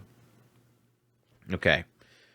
Rude is a tank of the hero's party and is said to have the highest defense power in history. The party often does Labyrinth raids, but to Rude, it means... Is it Rud? It's R-U-D. Would they say Rude? They would say still say Rude, wouldn't they? Rudo. Rudo? Yeah, they would have to put an O at the end of it. Because they didn't get the... Anyways, the party often does Labyrinth raids, but to Rudo, it means more than just a raid. To cure his beloved sister's illness, he's in search for the wish-granting treasure that might be hidden in those labyrinths. But one day, the arrogant hero kicks him from the party after a successful raid attempt. Blame it on his skills, whose effects he is still unaware of. Without nowhere else to go to and nothing to do, he decides to return to his hometown, where his sister is waiting. On his way there, he saved a girl who is being attacked by a monster. Unexpectedly, this girl has an extremely rare skill called Appraisal. Thanks to her skill, Rude is finally able to discover the truth behind his unknown skills, which turns out to be very powerful skills. That's a crazy twist, Chris. What? What was the twist? I heard everything up until the point that you started saying something and got excited. She used an appraisal skill to discover that he has this unknown, the truth of his unknown skill, which is that it's a very powerful skills. It's not that he's useless. He's got an extremely rare, very powerful skill, Chris. Gotcha. Big, massive plot twist. This has just never happened before. With a defense of 9999, powerful skills, thus begins the adventure of the strongest tank, Rudo. Anyway, Studio Polon. Don't think we've ever heard of Polon. Studio Polon. Light novel and action-adventure fantasy. Series composition by Hitomi Amemiya, who did Merc Storia. That's about the only notable thing in this entire production. Chris, tell us why you're excited for this show. Because he's a tank, obviously. No, I love my tanks. So, anytime we get a show dedicated to having tanks, I mean, I do. I want a healer, a good, solid healer show, but I'm a tank when I play, so having a tank show it gets me excited. So, yeah, love it. Can't wait to see what they're gonna do with this, especially if they take it a little bit more serious than my overpowered tank girl. So we'll see. It looks very shrug. The animation's just barely there. It's a new studio, so that makes sense. It's just mostly stills. I don't know. Like I joked about earlier, it looks like a very not edgy shield hero with a bunch of girls that like this guy because he has a big shield and he protects people. And he's probably going to have some way of reflecting or his things that he takes or something like that is what it looks like. He probably keeps hitting attacks and then just does a big Excalibur or something. I don't know. It visually doesn't look good. Story doesn't really grab me, but we'll see. We'll see. It could have something good in there. But yeah, the strongest tanks Labyrinth raid. Another one that we're probably gonna go really quickly through. Another Pretty Boy show, which is Delusional Monthly Magazine, or Gekkan Muso Kagaku. Am I on the wrong tab? I'm sorry, Chris. I know you're really desperately wanting to get away from that Shield show and get into this show. I know I'm probably going to regret that decision, but Gekkan Muso Kagaku. The story takes place in a town of Most City in a certain country. On the second floor of an old building is a publishing company that puts out a periodical called Delusional Monthly Magazine, a science magazine featuring articles about shocking, bizarre events and inexplainable phenomenon that make even scientists throw up their hands in defeat. Its staff consists only of a beautiful editor-in-chief and her one editor, Taro Suzuki, who are joined by grade school age assistant Jiro Tanaka and his dog, Sabaru. I'm sorry, they named the dog. I didn't think the dog was going to be named. The editorial department is always empty, and Taro, Jiro, and Sabaru are usually hanging out in Rock, a coffee shop on the first floor.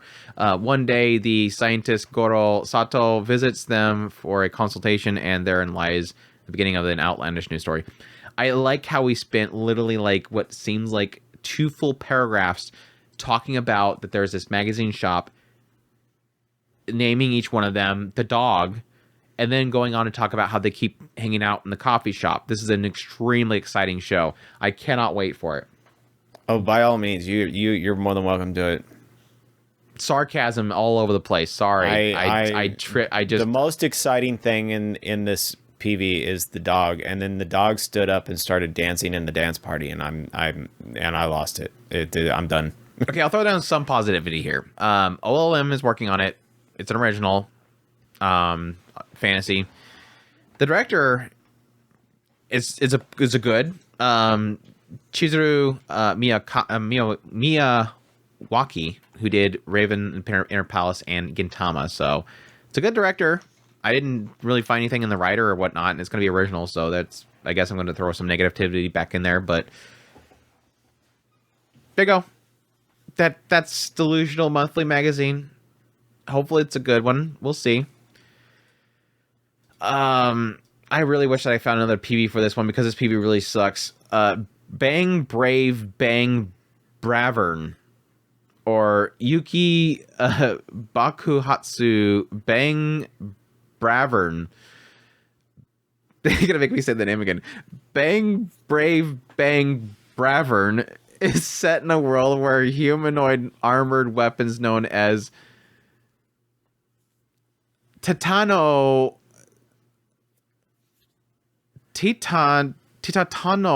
Strider, TS for short, thank you so much for having a short for that, are used in warfare.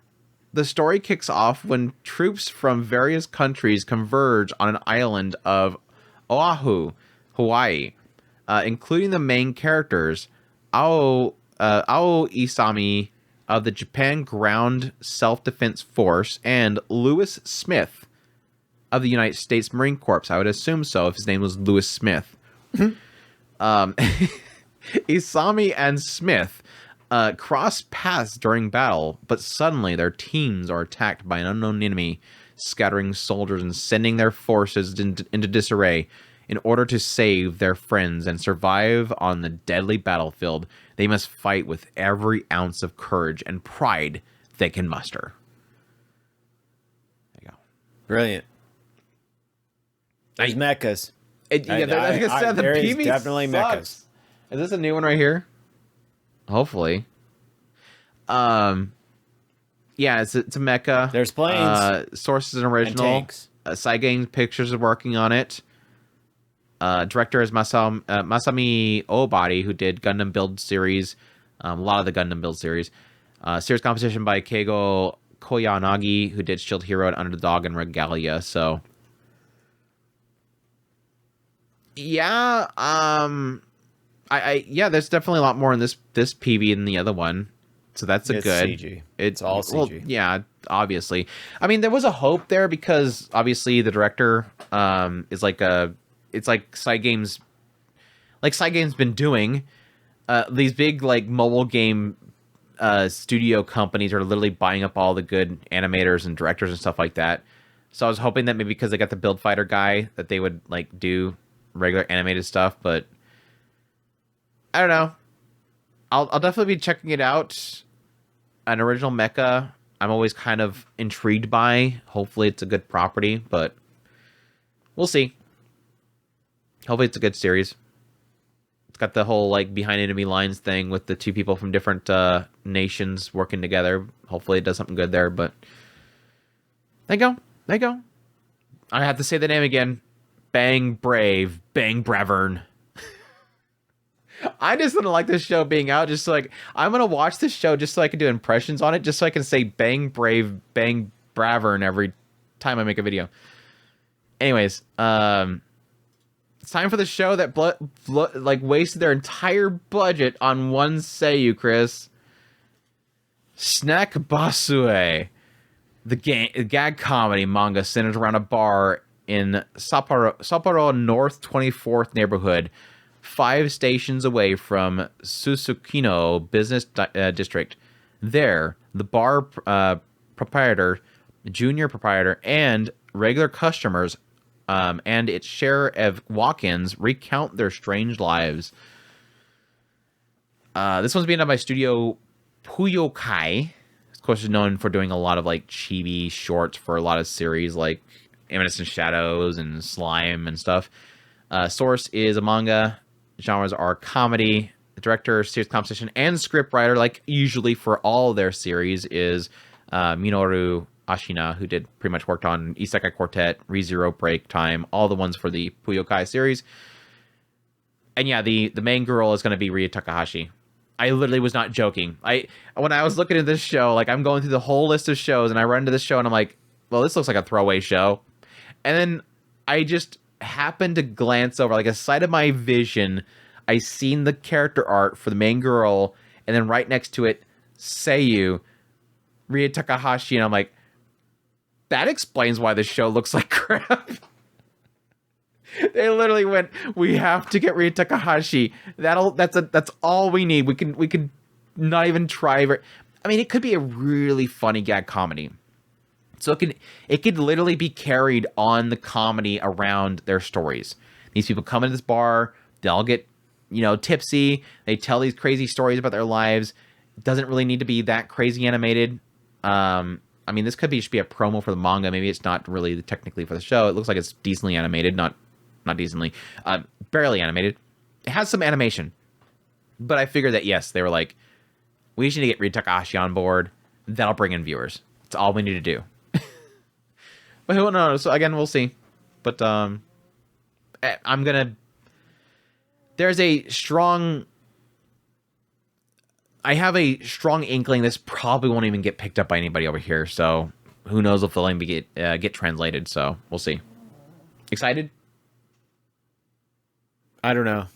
Bartender Ria Takahashi, you excited? Maybe. Snack Basu.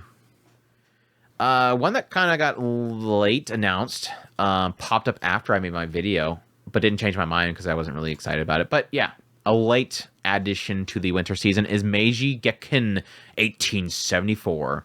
It's been 7 years since the start of the Meiji era, and the Japanese government is pushing its policy to catch up with the might of the Western nations. Former Aizu retainer Shizuma Origasa has thrown away his sword and gotten rid of his top knot. Is now a rickshaw driver in Tokyo, but his swordsmanship skills from the Boshin War are still alive and well. He is looking for his wife, Sumie Kanomata, who went missing during the Boshin War. Shizuma is recruited into the police force after he ends up thwarting an assassination attempt on a government official. At the same time, Kyoshiro Shuragami is a talented one-eyed swordsman who is a member of the Moriyami Gumi Yakuza gang that is embroiled in a turf war in Tokyo. The Moriyami Gumi are working with wealthy merchants in the trafficking of opium, and the profits are being paid into the mastermind plotting. I feel like I have the board behind me and I'm just plotting the stuff together. They got the opium coming in, and the profits are being paid to the mastermind plotting to overthrow the government to return to Japan, to a place of samurai. The destinies of Shuzuma and Koyoshiro, who have opposing points of views, because remember, Shizuma over here, he was the one that was looking for his wife, but he's getting pulled back into the government. They're gonna like cross paths, so those two pins, their strings come together, and a sad and an ironic encounter and farewell await Shizuma. That I'm guessing that he's probably gonna find his wife. That picture over here. That is I feel like I watched the show. Roll the credits. There it is. Saved you. I don't know how many episodes it's actually going to run. Sumugi Akita Animation Lab is going to be working on it. It's an original action drama mystery. Jin Tamamura is working on it as the director. He did Planetarian and Sisters All You Need. And it's going to be on Crunchyroll. I actually think it's like a Crunchyroll original, quote unquote. So, does it look good at least, Chris? Looks all right. Does it look like Rurouni Kenshin? I got Rurouni Kenshin's early on in there, but then it kind of shifted into, I'm guessing like that Jinrabuchi samurai show where the dude like screams really loud and cuts people in half. I mean, it looks all right.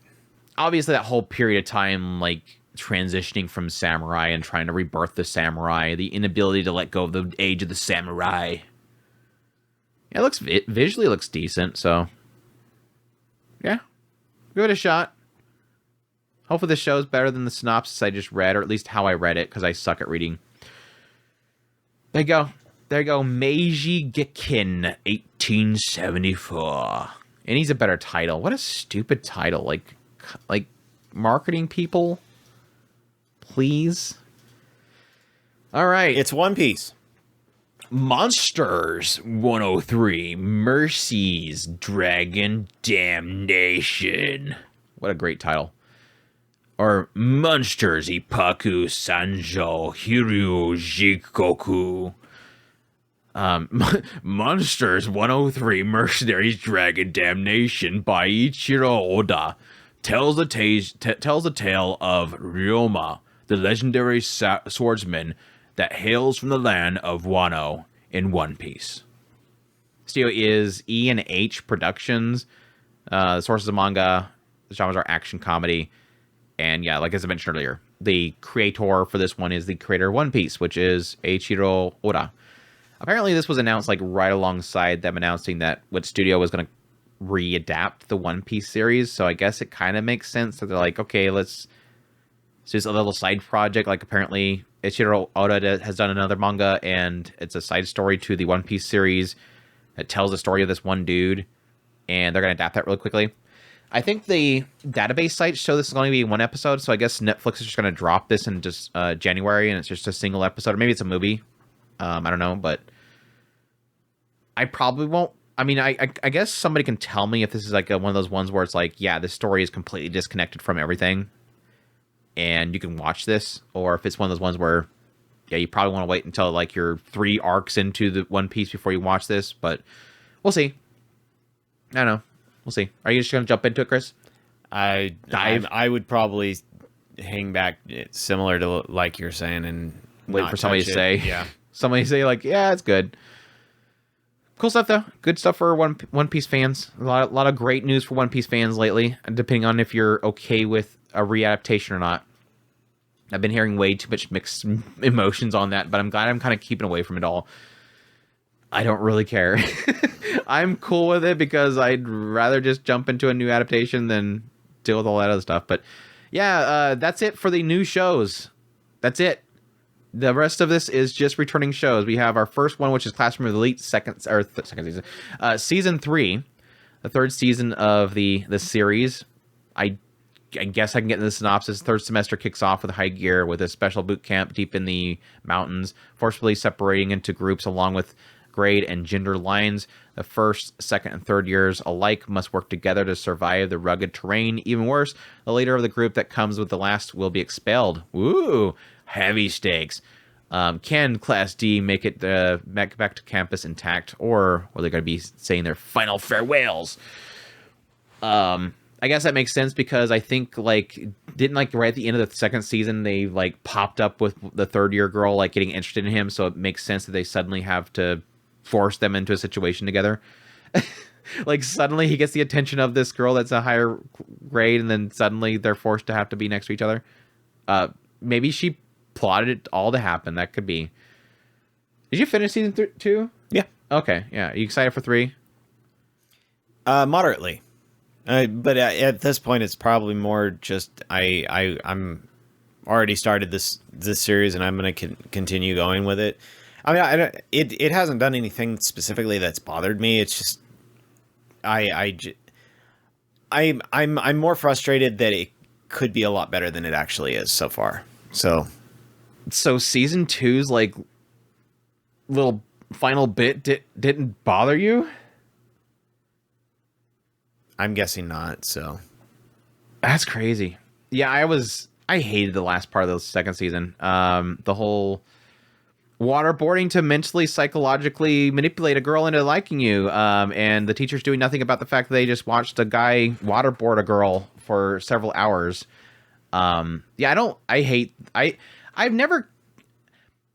I've been sort of fascinated by the main character. He's kind of interesting, the idea that he's just completely emotionless. He's kind of very robotic in a sense. But I've never been offended by him. And I really felt like the ending of the second season was that moment where I'm I'm interested to see what the writer does with this character. But at the same time, I really don't like him because, again, he literally let a girl get waterboarded so that he can manipulate her. I mean, he let her nearly get messed up by some girls in order to manipulate her as well. So I just really hate how disgusting he is as a character and what he's sort of putting this girl through in order to gain her absolute trust. So again, I'm always open to see if the writer does anything with it, but yeah, that ending of the second season was rough. So I'm actually surprised that Chris got through the second season, because I'm I hated watching that. That was horrible. But I don't know, maybe you just fast forward through it and didn't realize you did. Just get through this real quick. Anyways, that's their season. Exciting stuff for me. Tsukimichi's come back, Chris. Apparently 2 cores too. 2 cores of Tsukimichi. Tsukimichi's second season. After Makoto Misumi defeats Mitsurugi and Sophia Bolgan, humanity is saved from the attacking demon army for the time being. The goddess is aware of Makoto's growing power, and she sees him as less of a nuisance and more of a rival. Makoto continues a journey to go further, expanding his community of outcasts and connecting with more humans. But will he be strong enough to hold off the coming storm? Cool stuff, though. JC Staff's still working on it. Again, it's going for 2 cores based on a light novel.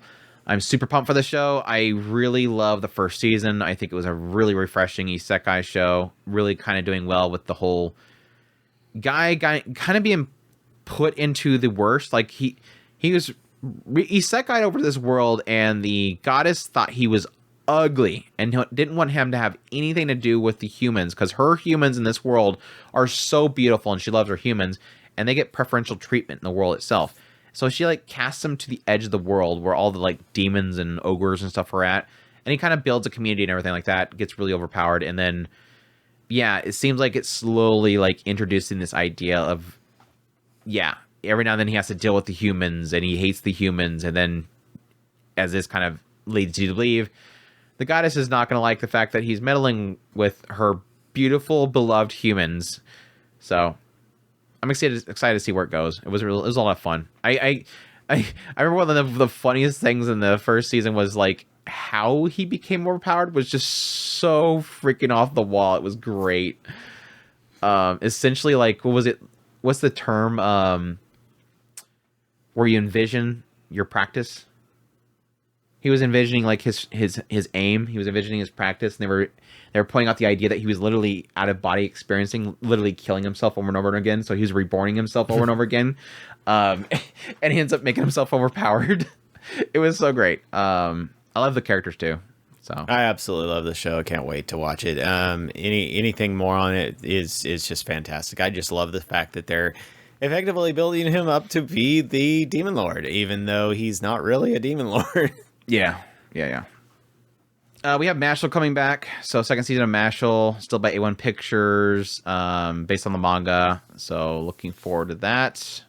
I'm just kidding. I didn't finish the first season, but I'm excited for everybody that does. Moving on, we have bottom tier character Tomozaki. Did you want to talk about Mashle? Did you finish Mashle? No. Okay. I didn't get through the. I don't want to assume 2 episodes. Bottom tier character Tomozaki is coming back. Second stage, the second season of the series. Still being on by project number 9, based on a light novel. Fumihiko Shimo is going to be working on it. And yeah, I'm super excited for this one. Did you finish the first season? Yes, love it. Can't wait. I'm super excited. I mean, the PV's implying something, but obviously, for those who don't know, bottom tier character Tomozaki, it basically opens up with this guy that's is a gamer, and he's playing against this one person that's like his rival on this game. It's like a Smash Bros game. And at some point, he meets the girl, and she pretty much helps him improve his image. He basically trains him to look better, do himself up, better hairstyle, communication skills, and she tasks him with like these missions, like go do this, go ask this person their name, or go hang out with this person. And over time, he's slowly kind of, meeting people. He's gaining love interests and all that kind of stuff. And what I really loved about it was that like it's the chemistry is fantastic, and I like the individual stories. Like he had this one girl that he meets that she really likes this pretty guy, and he's into the same game that he is. So he kind of helps her like learn how to play the game in order for her to get closer to him. But what was really interesting for me is at the very end, it flipped the table on it. Like the main guy flipped the table on the girl. And I really like what they did there. And I said it back then. I was like, this better get a second season because I love where this is going. I really want to see where this is going. Granted, the PV, based on what I'm getting from the Japanese they're speaking, because I haven't seen one with subtitles, it sounds like she's going to be giving him another mission in another direction. So it doesn't look like it's really playing off of what they were kind of setting up at the end of the first season. But it could. But we'll see. I'm very interested to see where this goes from here. But yeah, I'm excited. So yes, yeah. I'm super excited as well. Bottom tier character Tomozaki. It's time, Chris. My number 1 most anticipated show for the winter 2024 season. I am beyond myself with excitement. I cannot express enough how much I'm freaking in love with this show. It's literally in contending for the anime of the year for 2023. The Dangers of My Heart is coming back. Let's go. Let's go. I'm super pumped for this. Dangers of My Heart season 2. Still being done by Shinny Animation. Still being directed by Hiroaki Okagi. Still being series composition by Kuki Hanada. Yes, Kensuke Ushio is going to return for doing the music, which he's absolutely amazing. He did music for the first season of Dangers of My Heart, Hike Story, Silent Voice, Ping Pong the Animation. He's an incredible musician. I think I've said it before with the first season, it felt like his music amplified the emotion so much. But yeah, I love the show. It's technically going that vein of the outcast boy with the hot model girl, but holy crap, the storytelling, the comedy, the chemistry, all that stuff is absolutely fantastic. It is literally going down as easily my favorite rom-com ever. So I highly suggest it. Please, if you guys are not caught up, you have literally like not even 3 weeks to get caught up. Please go get caught up. Watch it with us. I'll probably be covering it weekly like I did last time. I love it to death. I think it's incredible. I can't wait for it to goes. Sorry, Chris, do you want to talk too? I love it. I'm actually super excited about it as well. I love the framing, the ambience, the show in general. It captures the essence of just young love, and I can't wait to see more. Yep. Danger to My Heart, second season. Excited.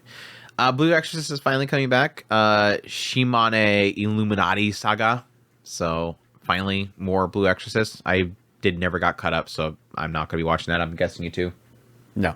There you go. Banished from the Heroes Party.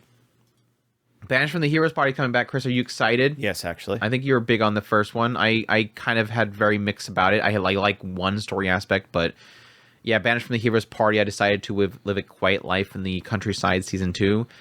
Once great hero is now living a slow life. Red, shunned by his adventure party, spends his days running an apothecary. He lives out his lifelong love, Princess Rit, and his sister Ruti. They indulge in moments of bliss and soaking in the sun, enjoying delicious meals with a view. No matter what happens in this world around them, these happy moments will be unchanged. Studio is Vlad. Light novel is a source, and action, adventure, fantasy, romance, slice of life is the genres. So, yep, the show that got popular because the guy actually boned the girl. That show's coming back. Again, I mentioned before, I thought the story around the sister was kind of interesting, but that's about it. But everybody loved it because, again, dude actually bones. That wasn't the reason why I liked it, but we'll go with that. I'm sure. There's... What else, Chris? I liked the sister thing, so... Oh, well, I said that same exact thing. I literally said that. That was cool. And then the guy that really likes it because of boning. And you're like, well, no, I liked it for something else. What else? The sister. I said the sister. I said both. I was saying that I agreed. Oh, there you go. Okay, there you go. Banished from the Hero Party, season 2. Urusei Yatsura is coming back, Chris. I'm still gonna watch it. But I'm very disappointed in it. It's just missing so much. But yes, David Production's still working on it. Looks incredible. It sounds incredible. The saves are incredible. It's just missing. It's missing something, unfortunately. It's too censored. I hate it. But I'll still enjoy it. I'm gonna still enjoy it. But yeah, that's coming back season 2, which should be the second half, right? Because I think they said 4 total cores, but they were gonna split 2 and 2 or something like that. I forget what they were doing with that. So there you go. High Card season 2. So High Card's coming back. I'll probably watch it. I don't know. It had some really good points in season 1, but with how much shows I'm going to be watching, I may or may not watch the second season. It wasn't like an incredible show, but it was fun in a lot of regards. So we'll see. But of course, this is the one that was created by the creators behind Kakaguriri. So for fans of Kakaguriri, that's High Card. Shaman King Flowers is coming out, the sequel to Shaman King 2021, which I don't even know if did they even release Shaman King, the new Shaman King over here? Was it on Netflix? I don't know. It may have been on Netflix. I don't know why, but I think I completely missed the new Shaman King. So, there you go. Kingdom is coming back. 5th season of Kingdom. So, that's still going. One of these days, I'll eventually start watching that show, even though I keep saying that. The Fire Hunter is coming back for season 2. I probably won't watch it. I barely got through season 1, and I don't know that I want to continue it. So, yeah, there's that. Synduality Noir apparently came back. Apparently, people like Synduality Noir, so they're going to make a second season of that. Or a second core, anyways. So, part 2 is Synduality Noir. It's the one with the guy that finds the chick that pilots the robot and makes it powerful for him so that he's better with the robot. Card Fight Vanguard Divines. So another Card Fight Vanguard is coming out.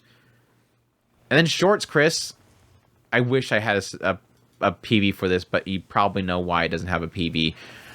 Pioneer Log of the Storied Hot Springs, Alternate Worlds Springs. The reincarnation destination of an onsen fan who's around 40 was like it's like parentheses who's in his 40s was relaxing. It was a relaxing hot spring paradise, or Meito Isekai no Yu, Kaitaku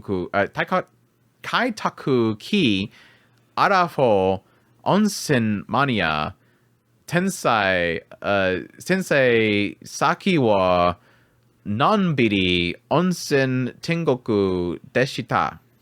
This one is Yoshizo Yukawa is a passionate hot springs enthusiast, a hot springs hunter who was able to sniff out the source of springs. One day, while searching for a hidden hot springs to revitalize a town, he slips off a cliff and dies. He's then reincarnated into another world by an Inari deity of a small shrine hidden in the rocks. Yoshizo is joined by Inari's messenger princess, Mayodama. The hot springs hunter within Yoshizo is stirred right away as he takes a bath with Mayodama in the hot springs he just discovered. Then, an elf girl appears. That's the synopsis.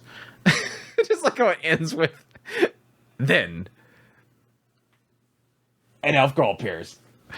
Anyways, yeah, so that's supposed to be like, I don't know if it's like every season has like this like H show. I don't know if this is that one or if it's just like a pervy ecchi show. Let's see what kind of tags it has. I don't know how far it goes, or if it's just like massive ecchi as he's in these hot bathtubs, these hot springs. It doesn't list like a group, or it's just demographic male. Studio. Wolfsbane, which they do like both. Like they did Peter Grill. So I'm gonna assume it's gonna be like Peter Grill, where it doesn't show anything, but it probably is pretty bad. It's Beyond Tokyo MX and BS Fuji. So I don't know. We'll see how far that one goes. I don't think it's listed as H on Mal. So, and they usually list it. But yeah, that's I don't know how that could be like that particularly funny. I mean, it could be a funny series, but I guess it can go in the realm of something like Vinimi Shini Sekai, where it's like just an absolute nerd for a certain thing, but then at the same time go in that realm of somebody that doesn't realize what's around him because he's so obsessed with. I just keep getting Yuna and Haunted Hot Spring keeps coming up on my screen. Mm-hmm. I'm looking for a different hot spring show. But maybe I'm assuming it's gonna be in the realm of somebody that's just like super hyper fixated on this dumb thing, this thing that he's in love with, and he's ignoring the fact that there's like these, unclothed characters around him that are super cute.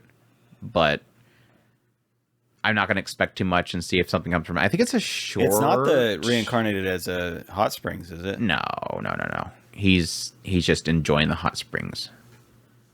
Yeah, it didn't sound like you were talking about that. So, I mean, Mal, are you just not wanting to acknowledge that it exists? Probably. There it is, right there. Okay. Yeah, it's just listed as ecchi. It isn't listed as H, so I'm guessing it's not going to go too far. But again, it depends on who's going to actually pick it up. Again, High Dive, opportunity. People like to support uncensored people. Anyways, that's Pioneer Log of the Storied Hot Springs. Yami Shibai is coming back for a 12th season, so that one's coming back. It can't die. It's a good thing. One of these days I'll give it a shot, but probably not. Keep telling myself that. And that's it. That's all the shows. Of course, continuing is the important stuff. Besides my massive excitement for the returning of Danger to My Heart, obviously my most exciting shows for the winter season are what's currently airing, which is Bravern, which is going for 28 episodes, and Apothecary Diaries, which is going for 24 episodes. Gotta hope that Apothecary Diaries gets another season announced, because apparently they're like super slow, like one volume. Like they're doing like the 86 thing where they're not rushing it. So I'm hoping they can just continue that series going on. But Yeah, Undead Unluck is still going for 24 episodes. Shangri-La Frontier for 25 episodes. Ragnar Crimson for 24 episodes. Nanatsu no Taizai is going for 24 episodes. Captain Tsubasa 2 is going for 39 episodes. Dog Signal apparently is airing. That's going for 20. And Beyblade X is going for 51 episodes. So, yeah. Other than that, we have movies and ONAs and OVAs. We have My Happier Marriage is going to have an OVA, which I'll probably have to look into that one. Classroom for Heroes is getting an OVA. We have the Omoro K movie, Haikyuu movie, Madoka Magica. That thing's happening. I thought it was a meme, but apparently the whole Madoka Magica sequel movie is actually happening. I thought they just recently reconfirmed that they actually were going to be doing it. I don't remember that, but yeah, it's probably later in the year, probably like maybe April. But yeah. And yes, Dead Demons Destruction movie. That one's gonna come out sometime in winter as well, and that's it. You know what I just realized, Chris? This entire time you have not been writing anything down, so you are going to be incredibly unready for what is your top most excited shows of the season coming up. Trigger show. I've obviously cheated, but the Trigger show, so the Danchi, Dungeon Meshi.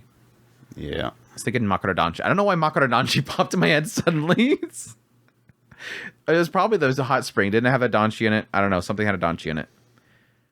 I did make my list already, so yes, I did technically cheat, but I don't have it up, so yeah, there it is right there. So we usually do 5, don't we? I did a 10 for my video, so... Tamer. The Tamer slime thing. Tamer, yeah. Tamer, I'll pick up trash Tamer. Yeah, picking up trash. Isekai slime Tamer, trash picker-upper. In another world with my slime compactor. My slime compactor. I would probably go for 5. A Sign of Affection, Gushing Over Magical Girls, Sengoku Youko, Sasaki and Peeps. Yeah, Peeps and the signing one for sure. I guess for my 5th one, maybe The Weakest Tamer begins a journey to pick up trash. That's probably my 5 most exciting shows of the next season that are new. Obviously, like I said, if you include the returners, it's going to have Danger My Heart, Tsukimichi, Bottom Tier, Sign of Affection, Sengoku Youko, maybe. That would probably be it. But yeah, we usually do new shows. So that way we don't fill it up with that. So yeah, it would be... That was a thing. Like when I made... Okay, now that we've gotten through all this stuff and excitement aside, a little bit of truth bomb here, Chris. Winter 2024, I'm just going to say it, besides the returners... Torture Princess is my 5th. No. I take that back. Crazy Magical Girl Lady. Gushing or Magical Girls, yeah. Okay, that's my 5. Truth be told, besides like the big returners, besides the continuing Bravern and Apothecary Diaries, I feel like winter 2024 is going to be a very weak season. Like, I almost feel like it's going to be hard for me to really kind of find... Like, it's telling... And this might be a sign of myself, but I don't really think it's really the case, because I don't really feel like there's that push there. There's so many shows this coming season that don't excite me. And the PVs themselves don't do well enough to sell me on the shows themselves.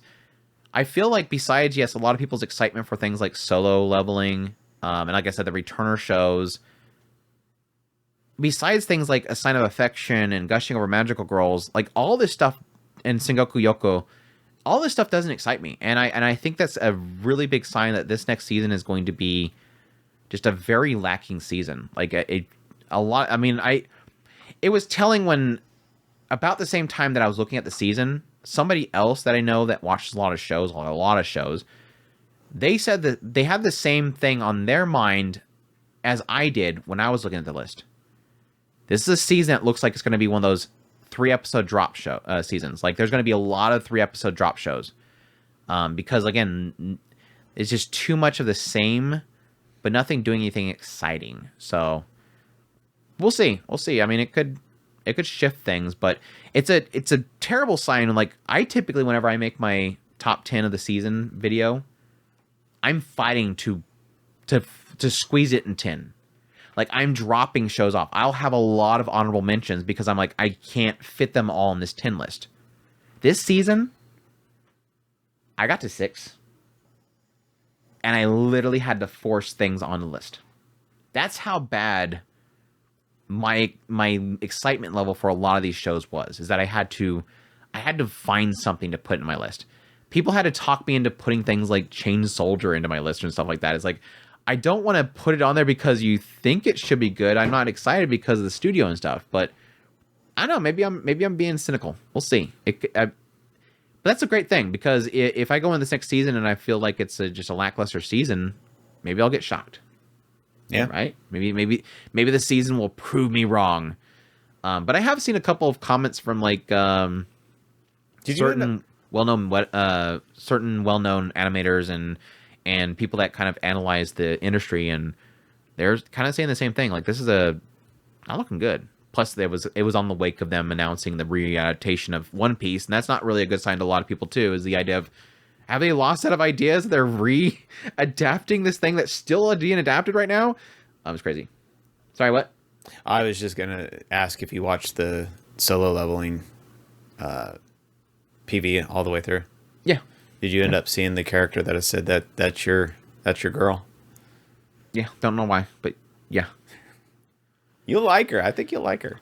I think you said that a lot when I was reading the manga back in, what was that, like a year ago? It was like a year ago when you said you were reading it, and I checked it out a little bit. It was back when they got announced, I think, when they announced the adaptation or something like that. But anyways, yeah, that's that. But yeah, that's your Winter 2024 anime season preview. I hope you guys enjoyed this video. As always, it wasn't so difficult putting this time together, just because, like I said, there wasn't as many new shows to go through, but I typically like to kind of dig into who's working on projects and try to find those interesting ones. And it's kind of sad that technically only like 2 of the shows this season was like one of those ones where, holy crap, that's the creator. But it is what it is. I can't find some weird, crazy hidden gems like always, but I hope you guys enjoyed it. As always, again, we're from otakuspirit.com. That's where you can go for all of our links, social media links, ways to get a hold of us. If you're on YouTube, make sure to hit that like button, leave a comment, let us know what you're most excited for the next season.